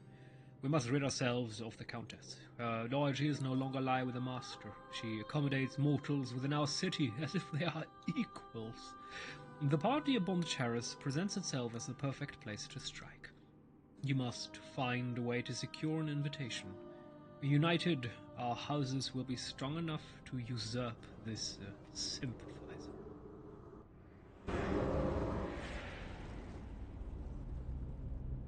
What secrets have you to spill? The Countess maintains a stoic expression as she carefully scans the missive, her grip tightening the longer she reads. This letter was penned by Andre of House Iremore. I'd know that scroll anywhere, and it would appear he's plotting to overthrow me. That will be all. Invitation to Do treachery. come again. While the missive made it clear that Andre is displeased with my position, nothing in the letter identifies his co-conspirator. All we really know is that they are trying to gain access to my Sori this evening so they can carry out their plans. Well, let's make it easy for them, shall we? Head into the Radulev district and deliver an invite to the prominent houses. This way, we'll be sure the traitors show up. Until we meet again. Accidental Beware. arson. It's not It's no use trying to get Andre to tell us who he's working with. He won't talk, and we can't risk alerting his accomplice. We need to get rid of him, and it needs to look like an accident. Once Andre's been dealt with, set fire to his rug, and let the whole estate burn down. Andre isn't someone you want coming into power. He's as ruthless as he is cruel. Like you. Anyway. Do come again. Beautiful but Let her be deadly. all. The Radlev district is home to the most affluent Ventier in all of Revendreth. Its denizens spare no expense on the upkeep of their extravagant gardens, but well worth the effort, I must say, for the Radlev district is the only place where Duskmire mushrooms can grow. Oh, they are as beautiful as they are deadly. Would you mind collecting a few? Their uses are varied, and it's always a good idea to have some on hand. Until we meet again.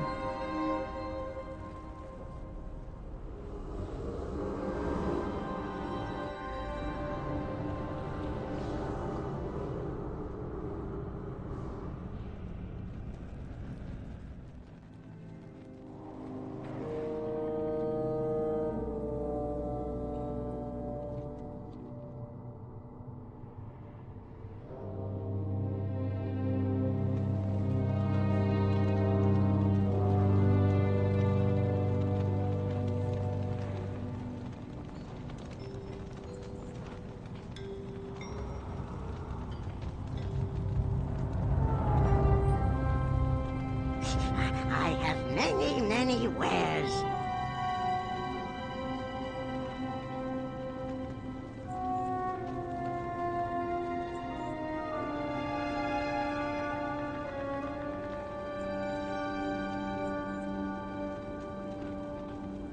Farewell, friend of the Brummels.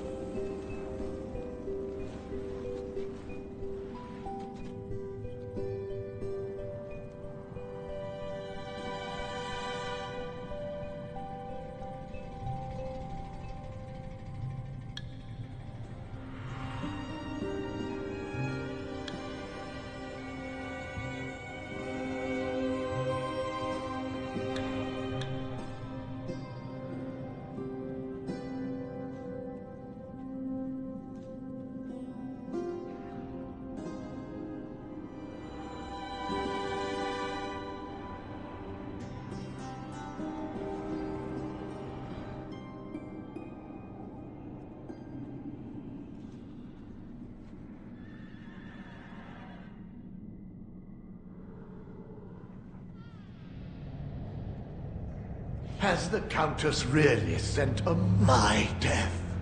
Will not delay our plans.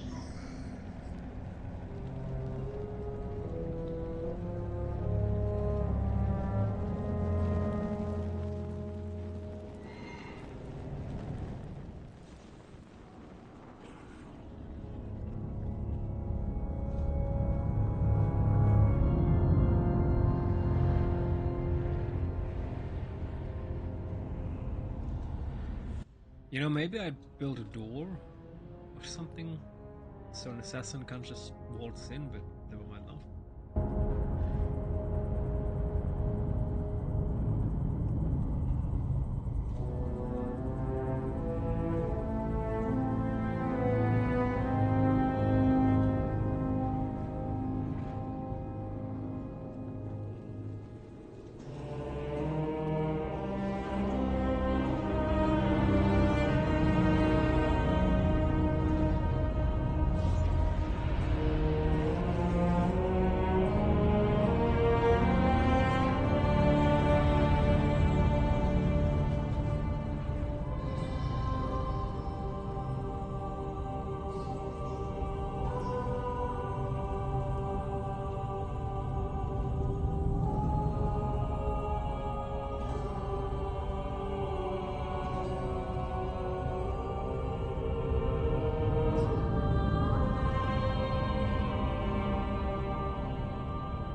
Let us chat.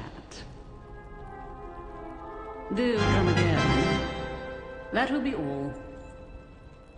Be well. Alright, that's Until enough. we meet again. Shadowlands for a day. I'm reaching the point where I need to pause from Shadowlands, even though the story's acceptable right now. But we won't overdo it. Otherwise, well, I'm going to do this in 12 months or something.